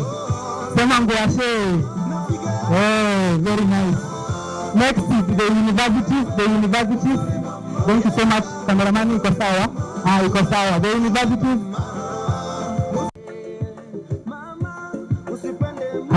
Ni wakati wa kusema ngwashe, wakati wa kupanua. Smiles for this birthday. Women's economic empowerment is a cornerstone for child development and school readiness. The rationale is, when women have access to meaningful and equitable opportunities in the labor market, whether through formal employment, entrepreneurship, or access to productive resources, families thrive. Household incomes become more stable. Decision-making becomes more inclusive. And investments in children's health, nutrition, protection, and education improve significantly. Mother's time helping children with homework increased at both midline and endline, regardless of marital status. And we are saying lastly that regardless of marital status, women invested more time than fathers in children's homework and play. The question was, where do you take these children now in a public school? Because the policy does not allow 3 years old children to be in school. So we had to work with the county to do a county-specific policy to allow the 3 years old to go to school. And because they didn't have the facilities in the school, we also looked into it that the facilities, the classroom facilities, there was no extra class. That these children, they could be put in the same learning environment with the PP1 children, but put an extra caregiver in that class to allow some differentiated teaching to take place so that items that are relevant to 3 years old can be taught, especially in the small group learning. All the partners that we have worked with to come together with this, it has enabled a caliber of research that brings top international experts with local knowledge, local expertise to enable an intervention that has the evidence behind it so that it can be internationally recognized as an intervention that works. We randomly assigned 118 schools, 60 went into the intervention group and 58 went into a comparison group. And the program ran for 2 years. After the first year and the second year, we measured the quality of the classroom environment through independent observation. And again, at the end of the first year and the second year, we measured children's development. And we measured their school readiness using a validated tool that's been used across many countries. We measured their cognition using an IQ test, the WIPSI. And we measured their behavior through observation. The backdrop to all this is that there are large gaps in female participation throughout the world. And why is that important? Well, it's important from many perspectives, right? From the individual perspective, people who work are more autonomous, are more empowered, have a greater autonomy to live their lives. We conducted the survey in all the 47 counties. It was targeting women who are 18 years and above. Now, ordinarily, if this survey was to be done on its own, we wouldn't have had a sample size of 24,000. It was definitely going to be much less. But because it was a good national survey that was also measuring indicators that some of them were very rare, we had a large sample size. So this invest in women's health, invest in women's education. These two aspects offer the highest gains for women's economic empowerment. The investments in health and education will drive measurable economic growth, reduce poverty, and improve labor force participation. This project we presented should be upscaled, in order to improve, labor force supply for future mothers. The country should invest resources in health services because good health is strongly and consistently predictive of labor supply among women, and we saw that from the data. And we are also saying that fathers should be encouraged to spend more time helping children with homework and play. That would mean redistribution of workload within the household and reduce women's unpaid care burden, and which is the principle of the care policy that was enacted last year. Now we know, right? Like now we know that this childcare intervention works, and not just works, but works very well for children, for women. Right? That's typically what the Gates Foundation does, is takes the risks out of learning, because you don't want to put your money into something that you don't know, right? So we were very happy to support this initiative to tell us, hey, if we all want to advance women's economic empowerment, what do we do? Well, one thing we can do is invest in childcare, right? So now that the case has been demonstrated, it's up to all of us here to figure out, well, we've shown it works for some, 600 kids, but there are many tens of thousands of kids here in Tharaka Nithi. So let's figure out together how we can reach all of them.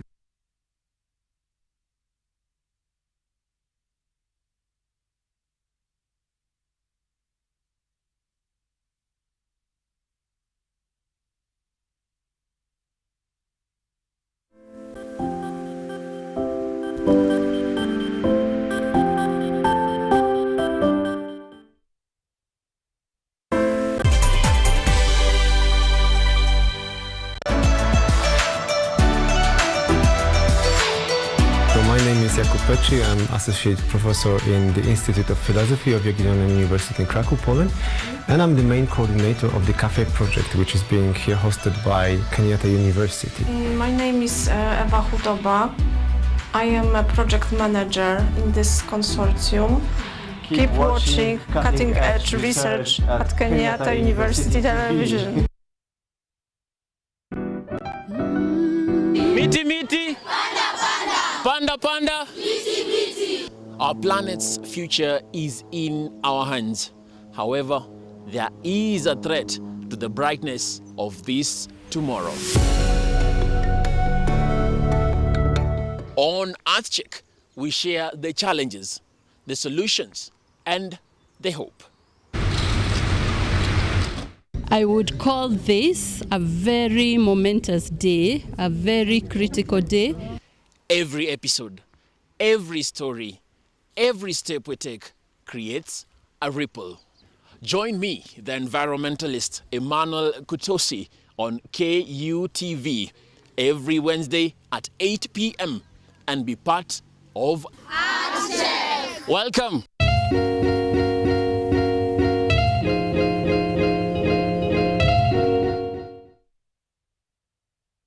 I think you need a coffee. I prefer tea. Hata whistleblower wa serikali. Haizi kuwa loud hivyo. Are you even a Gen Z? The problem with you people is that you fear facts. Oh, thank you to all my top gifters. Tap the screen, tap.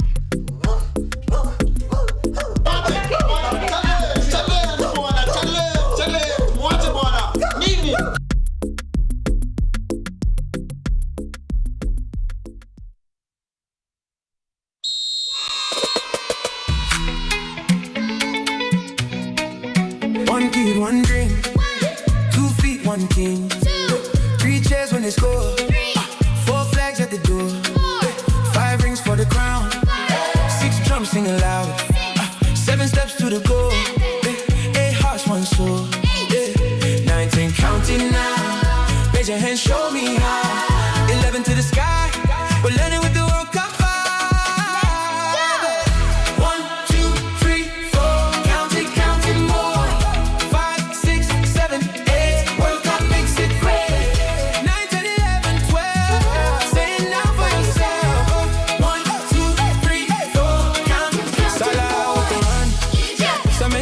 The fun. I'm out on the wing. Hakimi makes it sing. William saves the nets. Marel, you won't forget. Wan-Bissaka in the lane. African stars again. 1, 2, 3, 4. Count it more. 5, 6, 7, 8. World Cup makes it great. 9, 10, 11, 12. Say it now for yourself. 1, 2, 3, 4. Count it more. Let's go!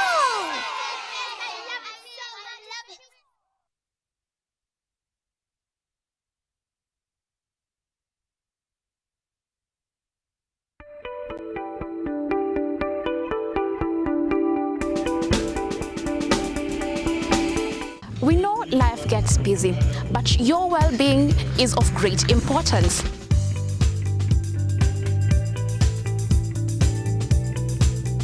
At KUTV's Focus on Health, we cut through the clutter, bringing you expert advice to keep you well informed for your well-being and that of your family. Every Thursday, 7:30 p.m., join me, Yvonne Kemuma, as we bring you health and wellness right at home.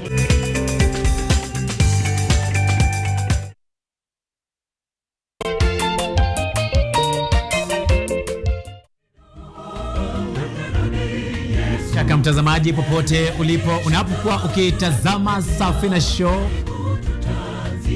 inang'oananga sasa hivi. Ungana nami Albanas Mwania, nahodha wa Safina Show, nikutoe ng'ambo ya pili hadi ufuoni. Safina Show, sauti ya matumaini.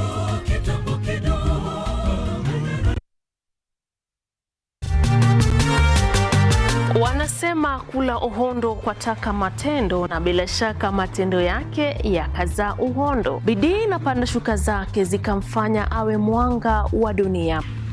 Pauline Care ni mwalimu wa walimu. Nilijua nilikuwa ninataka kufanya kwa mochari. Nilijitolea kimasomaso, nikasema manake nimeenda shule kama wenzangu wa kiume, nitafanya kazi kadri na uwezo wangu. Inafika mahali ile game yenye umesema hiyo ndio unaenda kugive up na uachane na boxing, ndio unapata WBC. Fahamu mwanamke huyu kwa utendeti zaidi ukitazama kipindi cha Mwanamke Mwake Mwake.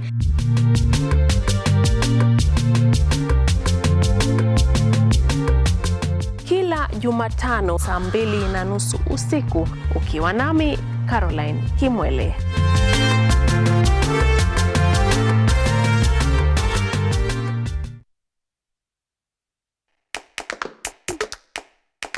Badala ya kutafuta kazi, tunaweza kuanzisha miradi yetu ambayo ingetusaidia kubadilisha maisha ya wazazi wetu. Kwa vijana wenzangu, wengi hawana kazi, lakini ikiwa sisi wenyewe tutajiamini, tunaweza kujiajiri wenyewe. Afrika kwa kweli tuna mahitaji ambayo ukiyasuluhisha unaweza kuathiri watu kwenye bara hili bila woga.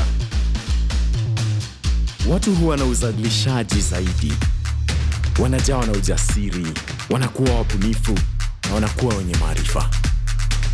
Niliamua kuacha kazi. Hata kama sitafanikiwa, nitakuwa nimejaribu, nitakuwa najua haiwezekani. Hakuna kitu cha ajabu hapa. Kila anayepata ufanisi hufanya kazi usiku na mchana. Kitu kitakusukuma na kuwezesha kupata maarifa ambayo hukuwa nayo. Tunajaribu kutengeneza kitu kitakachopita mipaka ya nchi hii. Ikiwa unataka kubadilisha ulimwengu, anza na nyumbani.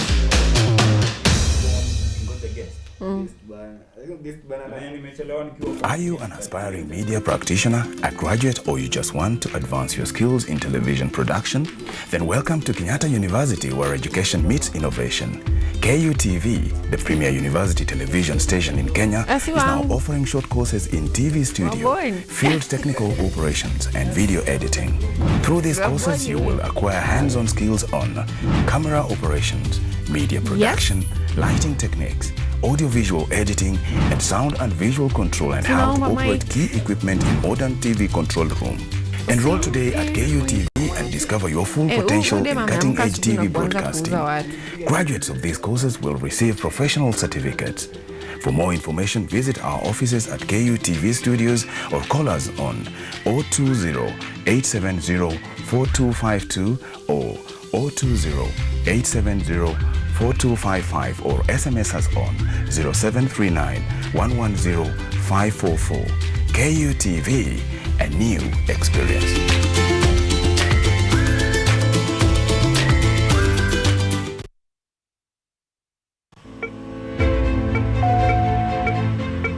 Imagine a world where you are empowered to take charge of your health, where you are well informed about the latest advancements in healthcare and understand the policies that impact your well-being.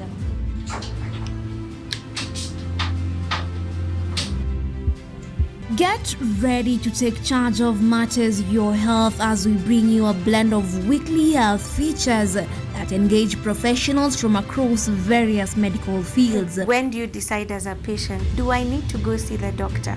We are at a stage where we are seeing all this manner of chronic illnesses and we wait until we get a disease and then is when we go ahead.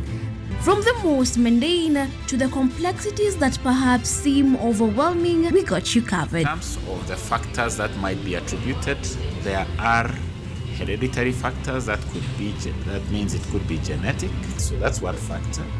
But there are other factors as well, like nutritional deficiencies. So some vitamins such as folate have been identified to be a factor in those. So our mission is to break down intricate health topics into understandable and actionable insights. Join me, Yvonne Kimuma, every Wednesday 9 p.m. on KUTV's News at 9, where your health is our priority.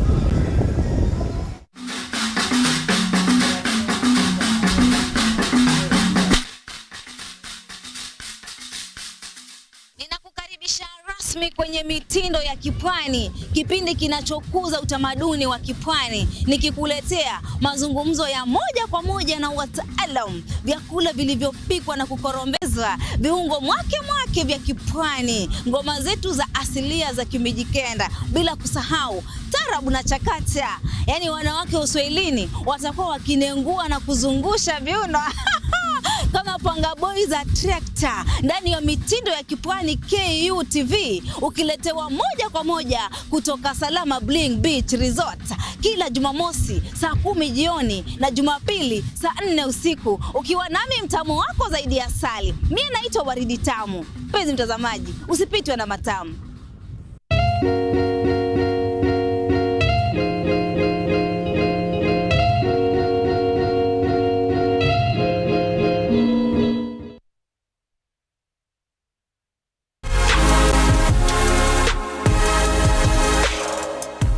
Fashion. It's more than just clothes. It's a statement, a feeling.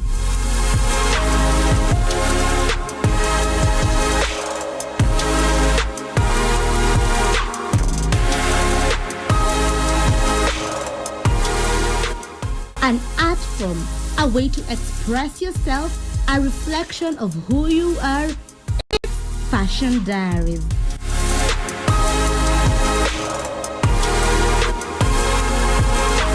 Join me, Ashley Asachi, every Monday from 8 p.m.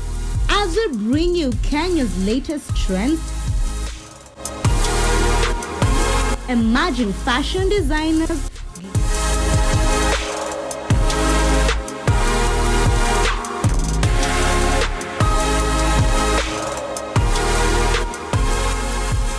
glamorous fashion events,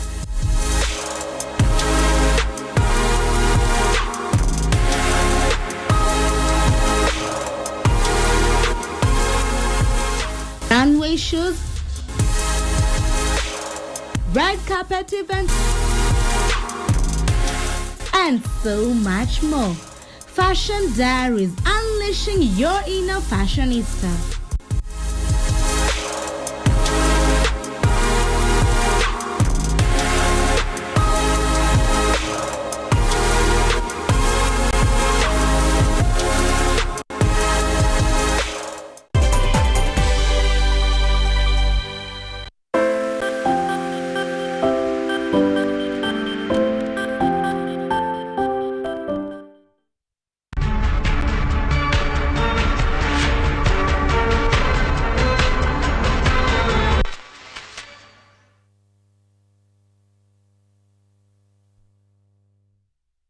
On the state of the nation, of course, we are talking about the newspapers that you're having this morning, highlighting the headlines and getting deeper into the conversation on how well is our country faring on. Allow me to have the guests introduce themselves to you in here in studio. They're not new faces to you back at home. So let me begin with our incoming MCA West Ward. Please welcome. I am grateful. Today is the day the Lord has made. I'm here to rejoice together with you guys as we get a deeper perspective on the state of the nation using the headlines that we are having. They are so beautiful, they are so bold, and we are ready for them. It's Tuesday. Thank you so much. All right, karibu sana. Bless my. Yes, my name is Hassan Lewa. I am always very happy to be in this room with this fine gentleman and lady who have come to talk about the agenda of the nation. I am woven by the warrior spirit of Anyango. I have been born with the urge and need to help the needy and the oppressed like Karisa Mawaitha. I carry the vision of Ronald Ngala. My name is Hassan Lewa. I am the president of Vuguvugu la Vijana wa Pwani. All right, karibu sana. That's a new movement coming forth. Yes. Vuguvugu la Vijana wa Pwani. Vijana Pwani. Just briefly, what do they do? We fight for development in the coast region, in our rural areas, and apart from fighting for the development, we also fight for the rights, human rights of our citizens, of our mothers, of our fathers, and our brothers and sisters in the coast region. Allow me to just talk about an issue. We have an issue of women traders in Kwacharawamae market in Kilifi who have been evacuated unlawfully from the Kwacharawamae market, and we've written to the county government. We've delivered a message or a letter to Governor Mungaro, His Excellency, the Kilifi County Governor, and we expect that he listens to our demands that these women be reinstalled in the Kwacharawamae market, and because of the torture and mental turmoil that they have been caused because of this problem, we pray that the county government compensate these women. So we are talking about human rights as we entwine it with the development agenda, because we want our rural areas in the coast regions to get transformed, and that's the reason why we are bringing the Mashinani First economic agenda. It is Mashinani First development agenda. It is a development model that we are going to propose to the Jumuiya ya Counties za Pwani.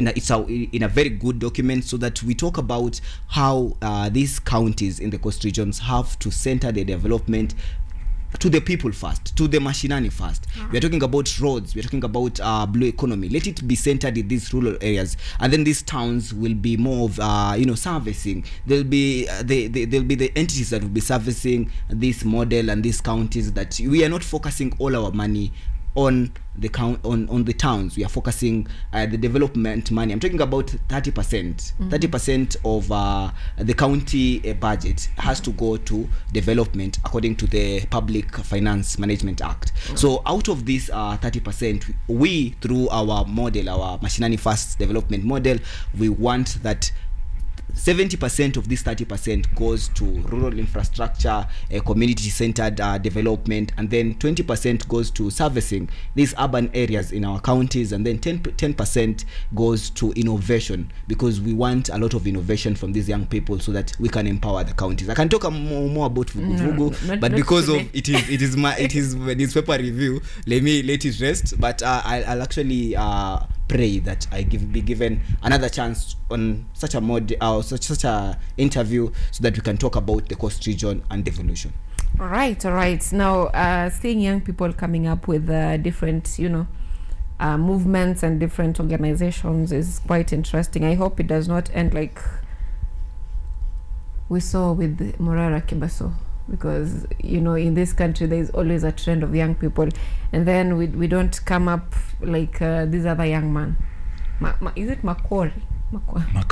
Yes. I hope it does not. You're not swallowed by a politician. No. We are bringing solutions. If you listen to us, we're just bringing solutions for them to adopt. All right. Yeah. Now let's get into the newspapers that you're having this morning. We have several of them. We have the Daily Nation. We have the Standard. Of course, we have Taifa Leo. We have several of them.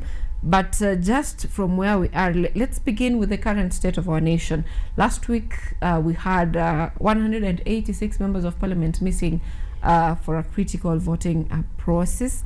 The People Daily are talking of finance bill fallout, MPs risk rejection in 2027, and they're talking of the 186 who missed the voting process. So I want us to begin on this note. The finance bill will be passed on Thursday. Is it on Thursday? Today is Tuesday. Yes, it's on Thursday. The same day the Gen Zs will be commemorating the June 2024 protest, so it will be the same day. Probably we will not be able to know that it has been passed to law after the protest. But my question is, with these members of parliament, who do they fear, especially those who missed? Of course, they're coming up with different excuses. The likes of Ndindi, the likes of, the ones who missed, they're coming up with different excuses. I was not in the country, blah, blah, blah. But now, who do they fear? Do they fear the president? Because yesterday we had the president trash talking them. The 40 members who voted no to the finance bill. Do they fear the president, or have they lost fear in the people who elected them in office? Because that is their mandate. Today is World Public Servants Day. They're the #1 public servants representing the citizens. Are we even supposed to be celebrating them after absconding their duty? Let me begin with you, Blessman. I have nothing to celebrate when it comes to parliamentarians, because they shy away from serious decisions. And that is the kind of leadership that we young people, for us who want to aspire into politics, we do not want to aspire to become. They are not our role models, if I may say. Because your basic work is not managing the Constituency Development Fund alone. You have to represent us in parliament. We are in an indirect democracy when it comes to parliament, that all of us, the many millions of us as Kenyans, we cannot go to that parliament. We need a number of representatives to go to those parliament to represent us. One, whom are you representing?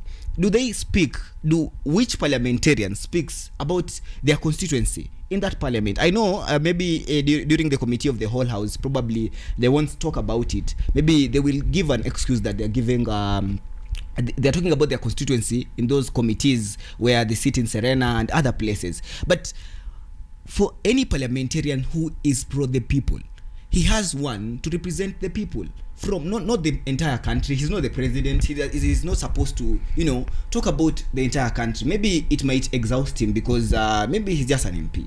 But let's see you address issues about your constituency first, and then when it comes to national matters, talk. When you just represent your constituency alone, Sly, whatever your constituency say it in parliament. If it is a national issue, just say, yes, this is the budget, but my constituency is saying it is oppressing them. It is the voice of Kenyans from that constituency. You will have achieved one of the goals that this esteemed constitution, which Ojwang carries, will have speculated and articulated well as for your responsibility.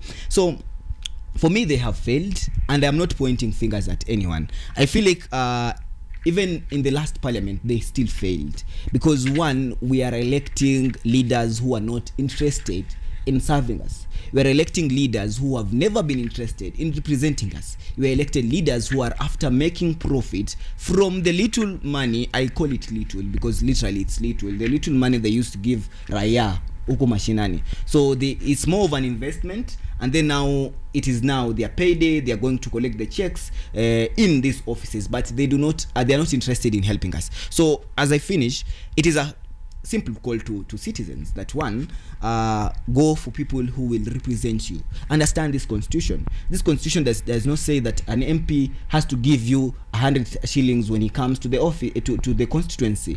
This constitution does not say that an MP has to give you favors once he gets in office. It says that the MP has to represent you in parliament. It says that the MP will be the custodian of the Constituency Development Fund, which has a whole board around it. So for me, we need to be serious as a country. We need to change the whole parliament and have an overhaul of this parliament and put serious leaders who will transform this country. Because if we have a serious parliament, we'll have a serious nation, and the level of accountability will shift to the parliament and not to the citizens.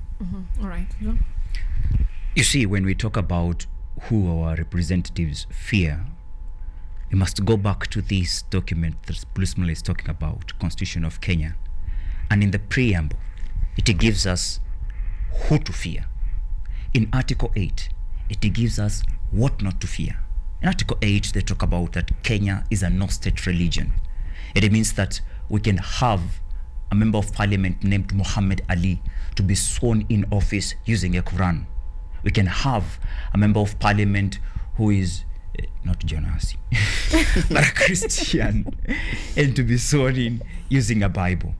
But the preamble says that we, the people of Kenya, acknowledging the supremacy of the Almighty God of all creation, honoring those who heroically struggled to bring freedom and justice to our land. I'll just read up to that point because God to you, maybe God may be different to Blue Smile, may be different to me, but it's God, okay? He is the first person you're supposed to fear because he gave us the power to come together, 43 communities, and decide that we want to live in this country in unity, not because we are one. I will never come from Luo, I will never come from Pwani, because it is God who decides when you are born which tribe you will follow. From all those tribes then, we get to elect representatives, one of us from each constituency, 290 of them, to go to a parliament, they call it the August House, to represent our voice, to represent our interests, and to help us champion for that. When the bills are being passed, we first get to have debates.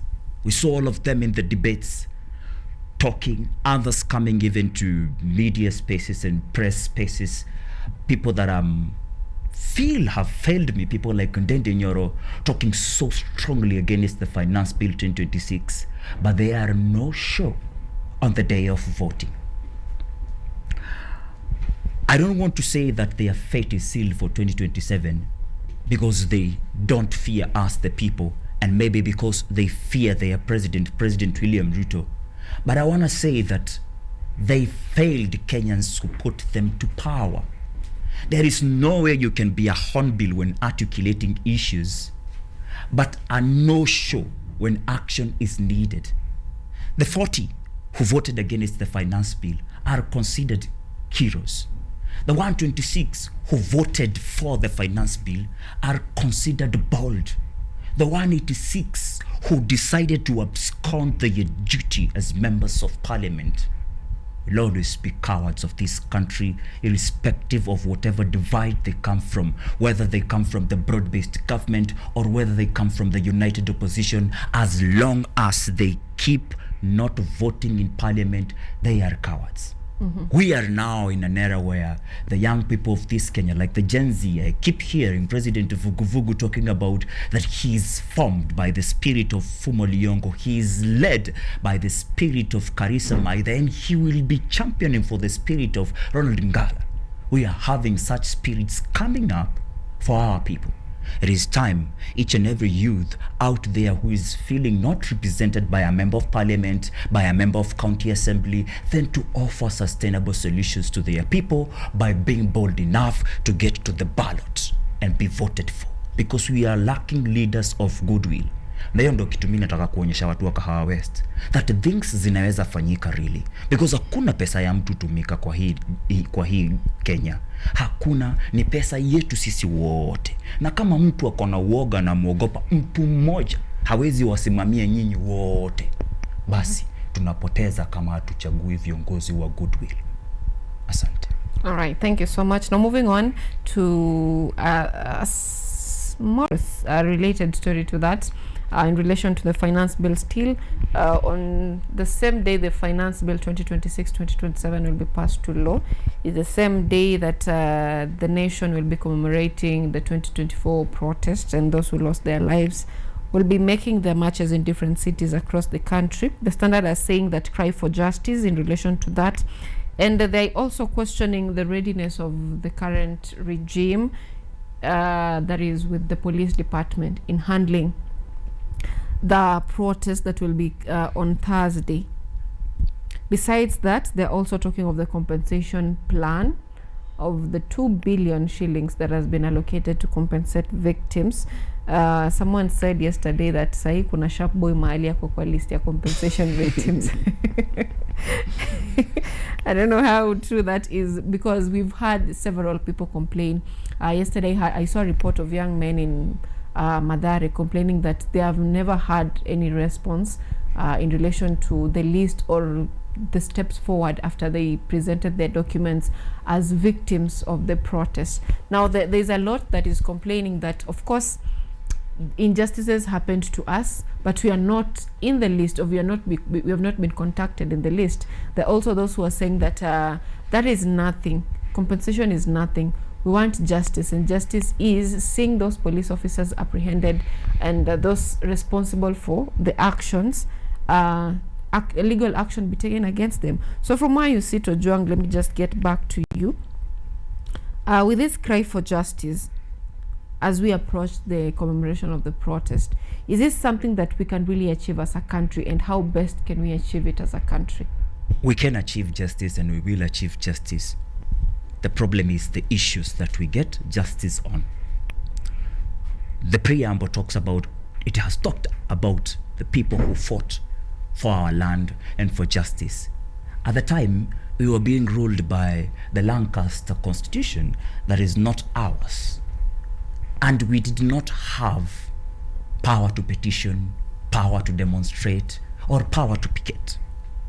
And then those are the Mau Mau, they fight.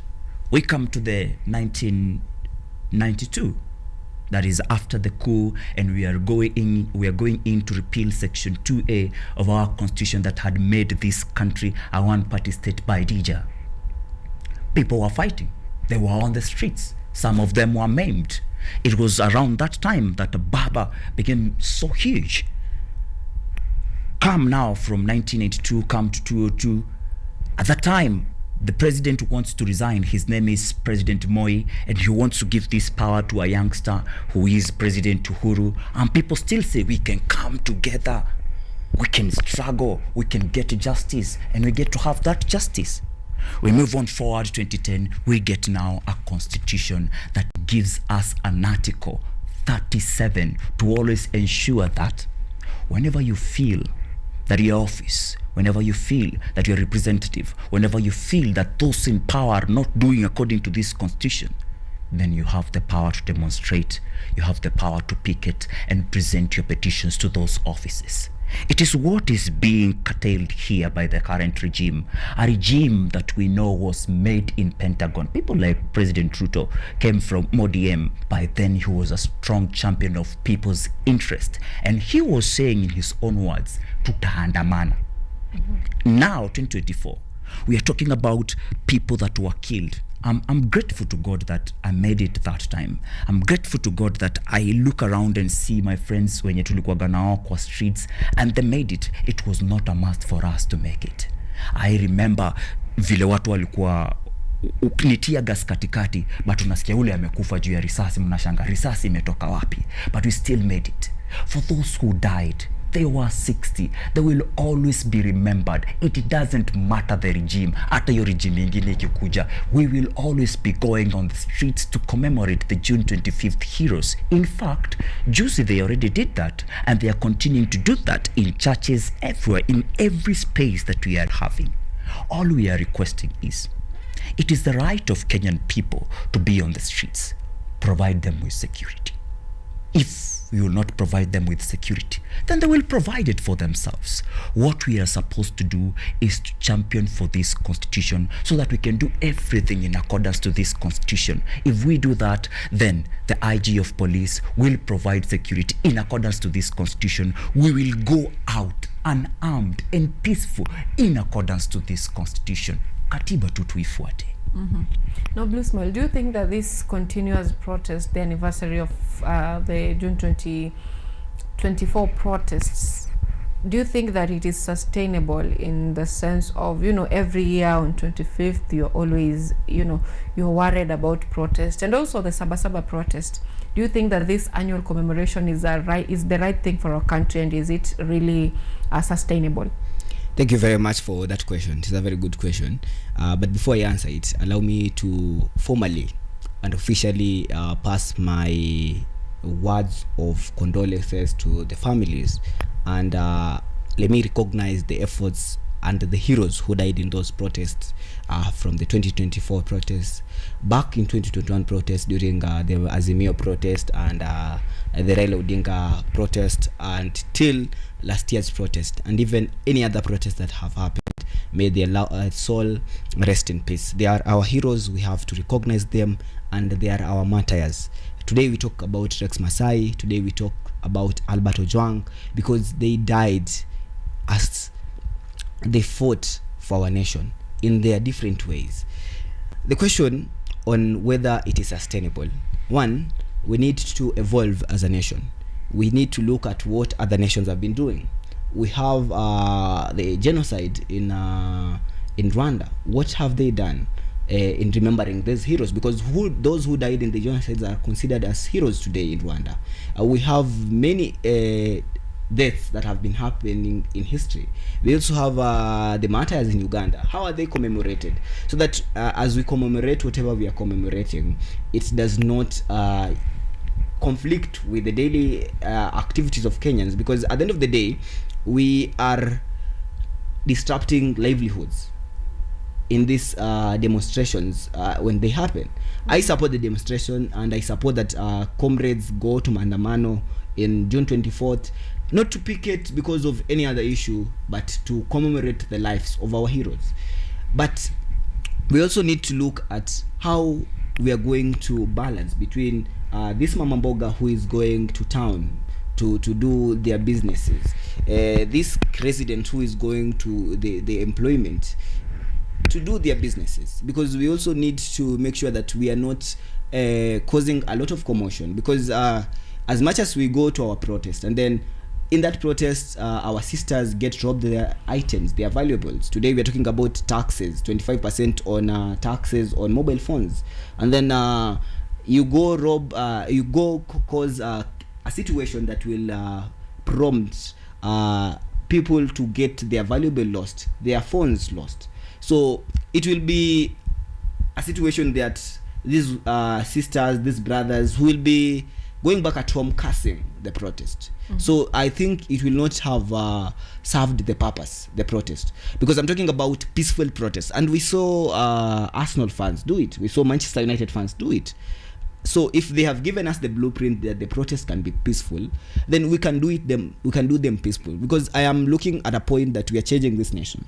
When I'm speaking today, I am leading a movement in the Coast region, because I believe that we can change this nation. When I talk about peaceful protest, I believe that we can do this protest peacefully, that no life has to be lost again, because we can't be going back and adding heroes, adding martyrs on our list every day. We need people to celebrate these martyrs that have already gone. So we do not need a lot of martyrs there will be no people to celebrate the martyrs. So we need everyone alive. Whoever will wake up at home on June 25th in that morning to go to the streets, whether in Nairobi CBD, whether in any other place, let them come back home alive, because we need them to build this nation. We need them to change this nation, even as voters. We need these people as brothers. We need these people as our children, so that we can go on with our life even after June 25th. So my point is, we need to come up with a structured way.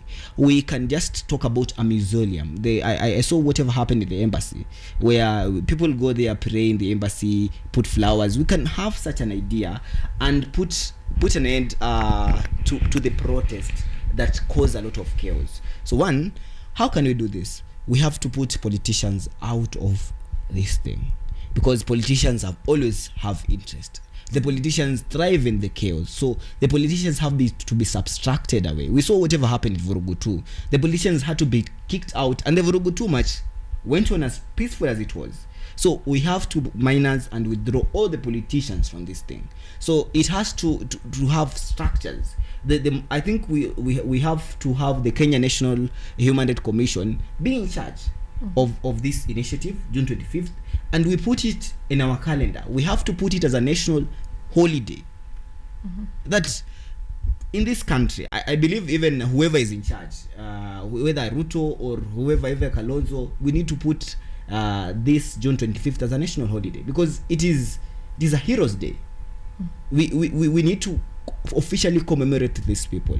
And after we put June 25th as a national holiday, we'll have the space. We won't be disrupting one another because this one wants to go to work and this one we will minus all those let me call them liabilities. And then after we make this a national holiday, we create the mausoleum, we create the structures, and we can put the way we have a Tomboya structure.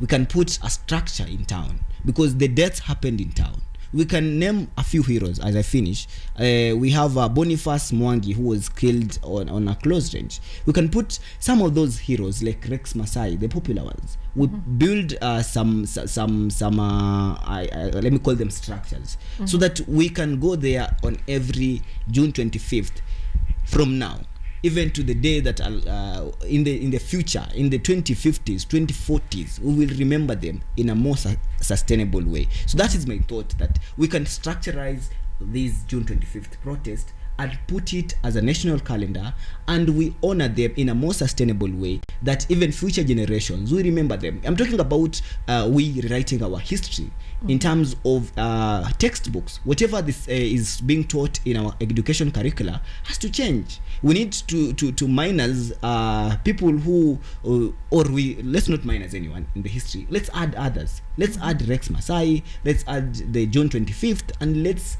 put our history as a living thing, that anyone who makes, even me, Hassan Lewa, if I make a historical landmark in this country, I can be studied in our education curriculum. All right. I love two things that you've mentioned. One is that the anniversary should not be annual protest, rather annual celebrations. I think that's a different tone.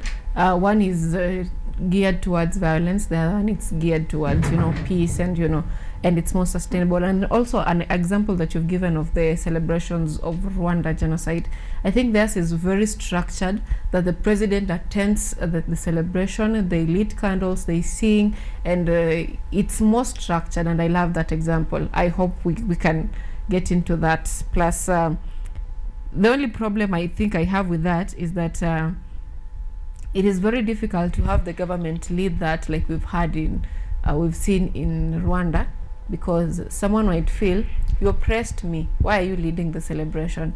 Because we still have the same regime in power. So probably once the regime is out, maybe we can move towards that. Plus our politicians also are not so good with having peace. Now moving forward,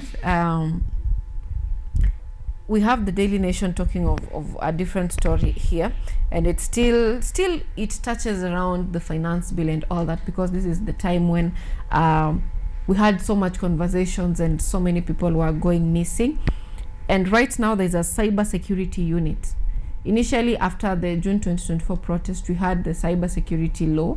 Right now we have a unit that is specifically designed to handle cyber security wrongdoings, and they're saying that President Ruto has established the National Cybersecurity Agency, which is packed with security chiefs through an order published in a special issue of the Kenya Gazette. But a seemingly routine executive action has sparked controversy. Queries emerge about the procedure for parliamentary approval of the regulations anchoring the agency and its sweeping mandate. So the rules are getting quite tough for cybersecurity. Do you feel that it's a threat to freedom of expression, or is it something that we should be embracing? Because it's not just the politicians who suffer from it. We also have just normal Kenyans. I don't like using Kenya kawaida. That thing bothers me a lot. Like as a citizen, you sometimes you find yourself caught in between this. You're bullied online, something has happened to you online, someone has used your data inappropriately, your face has been, photoshopped somewhere, and, generally cyberbullying. Do you think that this is infringement of the freedom of expression, or is it something that we should be embracing as a country for the sake of, having peace online now that you're moving to a more digital era? Using Believe Become my book, I'm trying to show the world how to see things differently, because one side of a coin may have the heads but the side with the tails does not have lower value than the side with the heads. That you can go to a shopkeeper and tell them, if I use this side because it bears mostly a face of a head of state, it is powerful than when I turn the tails where we mostly bear the coat of arms. In this issue, the Cybersecurity Agency is coming to do all these things, including to curtail freedom of expression, but also to safeguard privacy, as we are saying. So it's about perspective. The proponents of the unit are the ones who are in question more, because they are not doing this out of goodwill. They are not doing this because they care for your identity damage, defamation, and everything that may happen to you online. They care about themselves. But they keep forgetting that power is transient.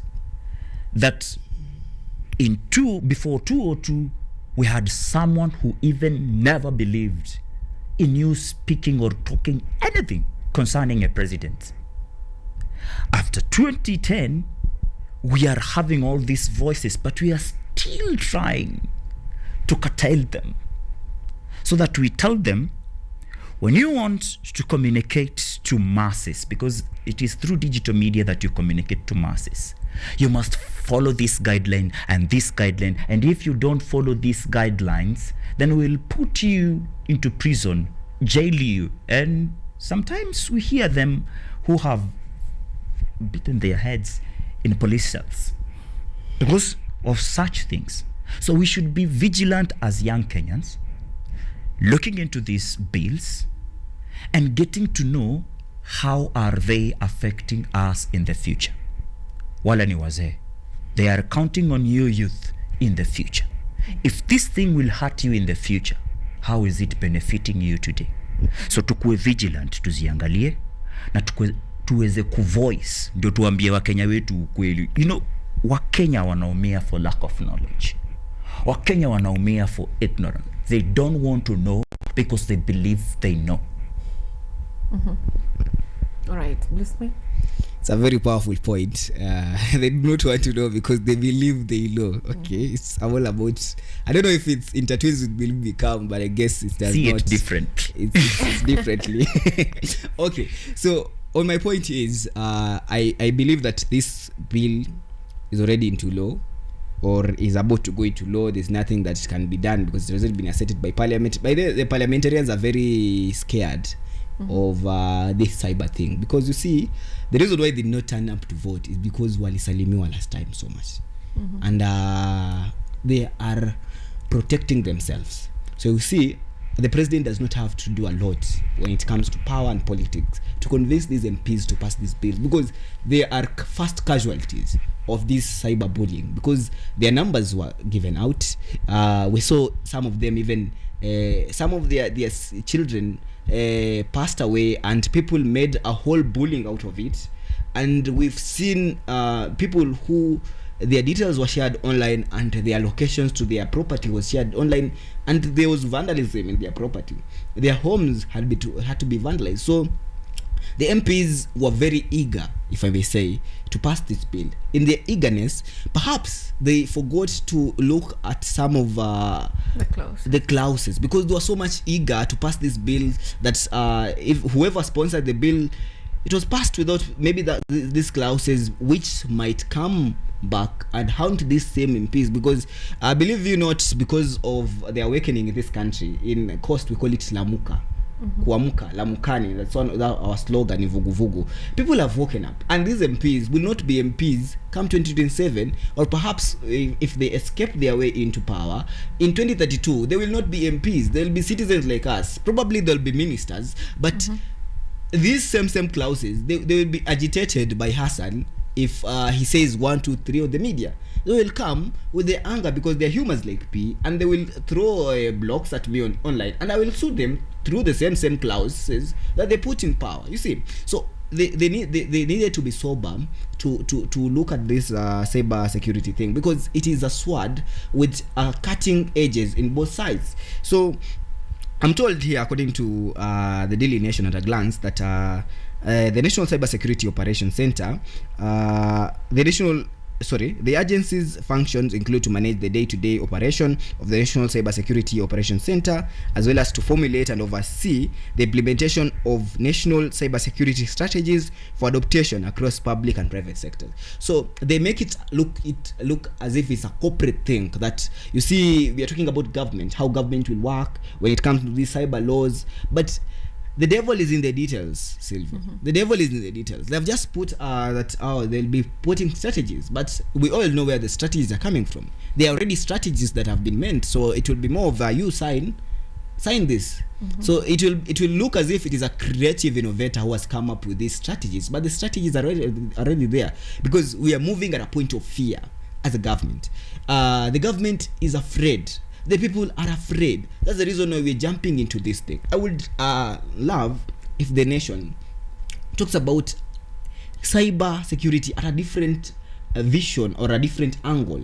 We're talking about we are not creating these cyber laws so that we can limit the citizens in expressing their views. Let's create these cyber laws so that we can let's say prevent the country from cyber attacks, from probably spies from outside the country, because Kenya is positioning itself in the Singapore direction, and when you become a Singapore country or a first world country, it means that you are exposing yourself to external threats. So we hear about Russia versus America, but we never see ourselves as Kenya versus Russia, Kenya versus this country, because that is the direction that we are going as a nation. Whether it is we are being taken by President Ruto or Kalonzo or Gachagua, that is the direction that this Kenya is taking, because we are getting to be a very big regional hub. If they will fail to take us to Singapore, we will take this country to Singapore, because this country has great potential. So if they are to put these cyber security laws, they have to put with that in mind, that this country will have external threats. That's the only way that the threats will be getting to our country is through the social media. It is through the media. We have a lot of spywares that will come. Today, we have a lot of conspiracies that some of these applications that come into our country, the ones that we use, the mobile apps, are spy tools. So we need to get into that whatever we are planning as a nation does not get outside there, because today we have the Konza Metropolitan. That is coming to be a very big thing, by the way.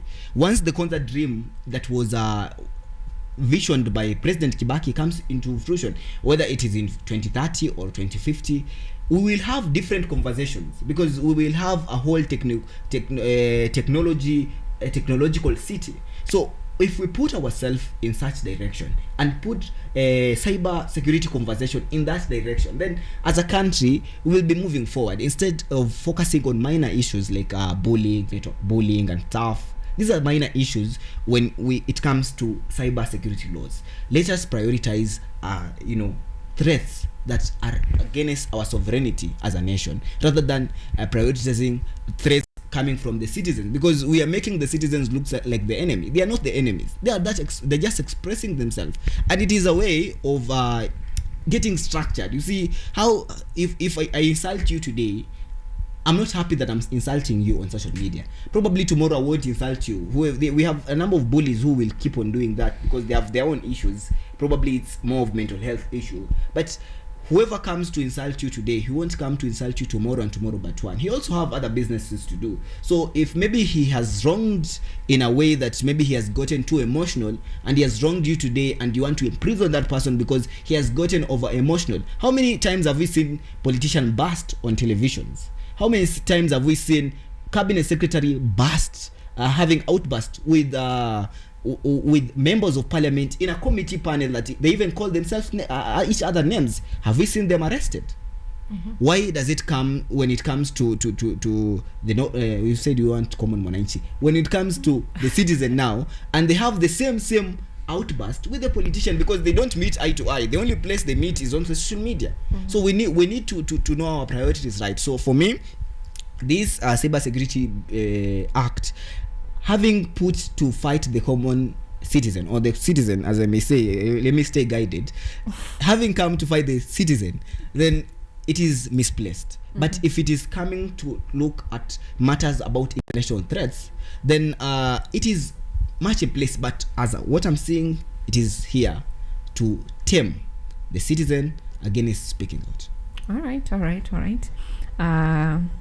Finally, I will not comment on that.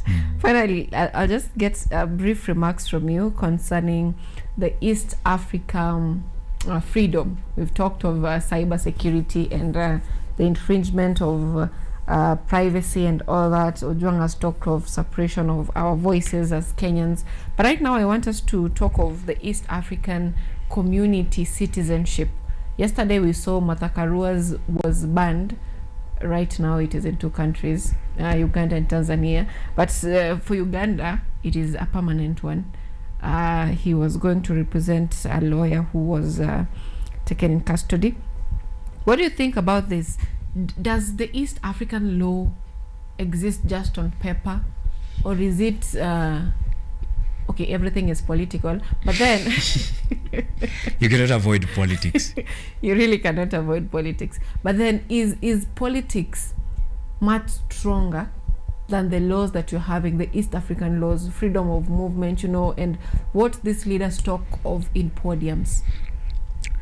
I want to start from that in Africa, Kenya is among the best countries when it comes to matters law. The Constitution of Kenya is considered one of the best in whole of Africa. But when you narrow it down to East Africa, that is where the confusion comes in. Because you will hear at one time President Yoweri Kaguta Museveni talking about that East Africa needs to be united in a way that even we have East Africa Navy. That they provide soldiers to come to the East African coastline.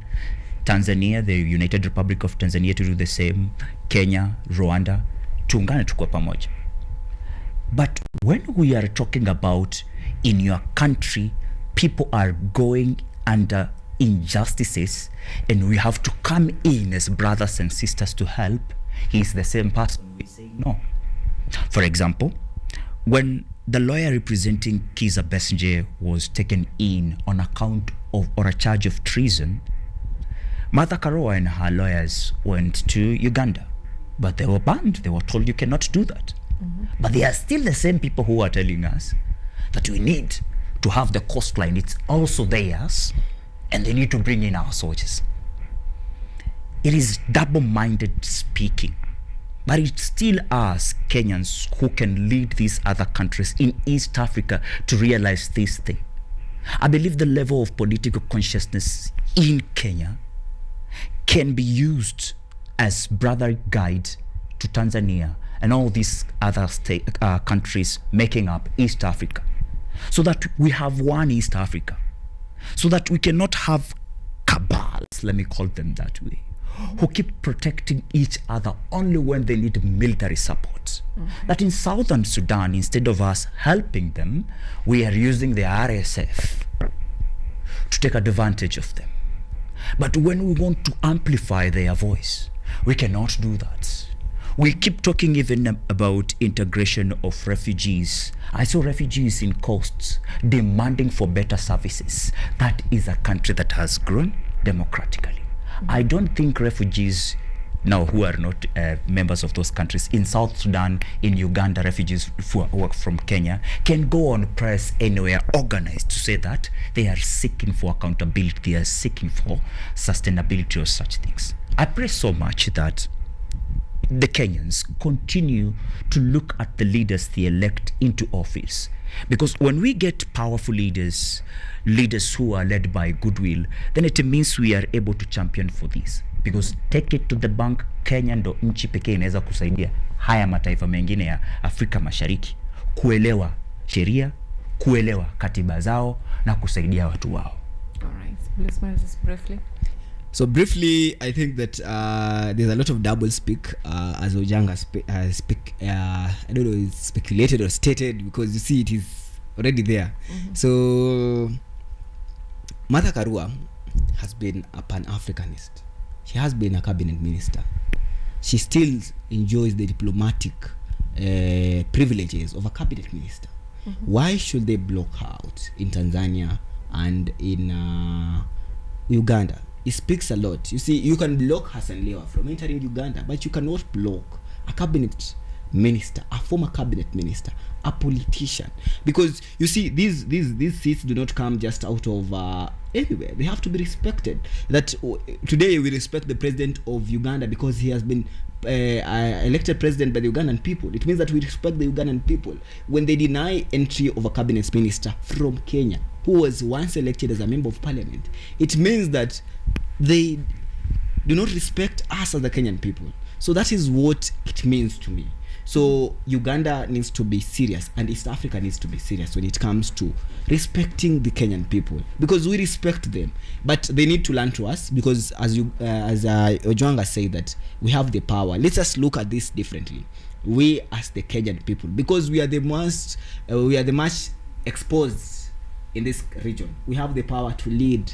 If there's to be I feel like if there's to be a president of Africa in any other day, it has to come from Kenya. The president will come from Kenya, because Kenya is a different country. In fact, we are not in the leagues with these people. That's the reason why they are intimidated by opposition leaders. So I respect the people of Uganda, I respect the people of Tanzania, but kindly respect us as Kenyans.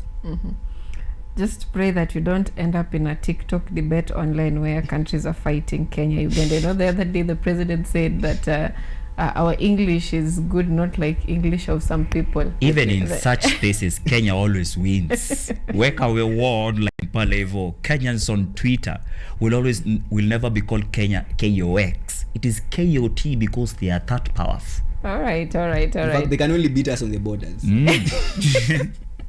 All right, now viewers back at home, this has been on the launch. Of course, we're discussing the state of the nation on Newspaper Review.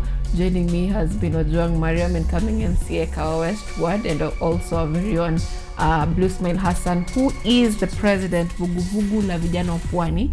I got that right. And the name is Hassan Leo. We are binary with Blue Smile. All right, now these gentlemen have been helping us understand more of the state of our nation. That brings us to the end of this discussion this morning. Until next time, it's bye from us. My name is Anyango Sylvia.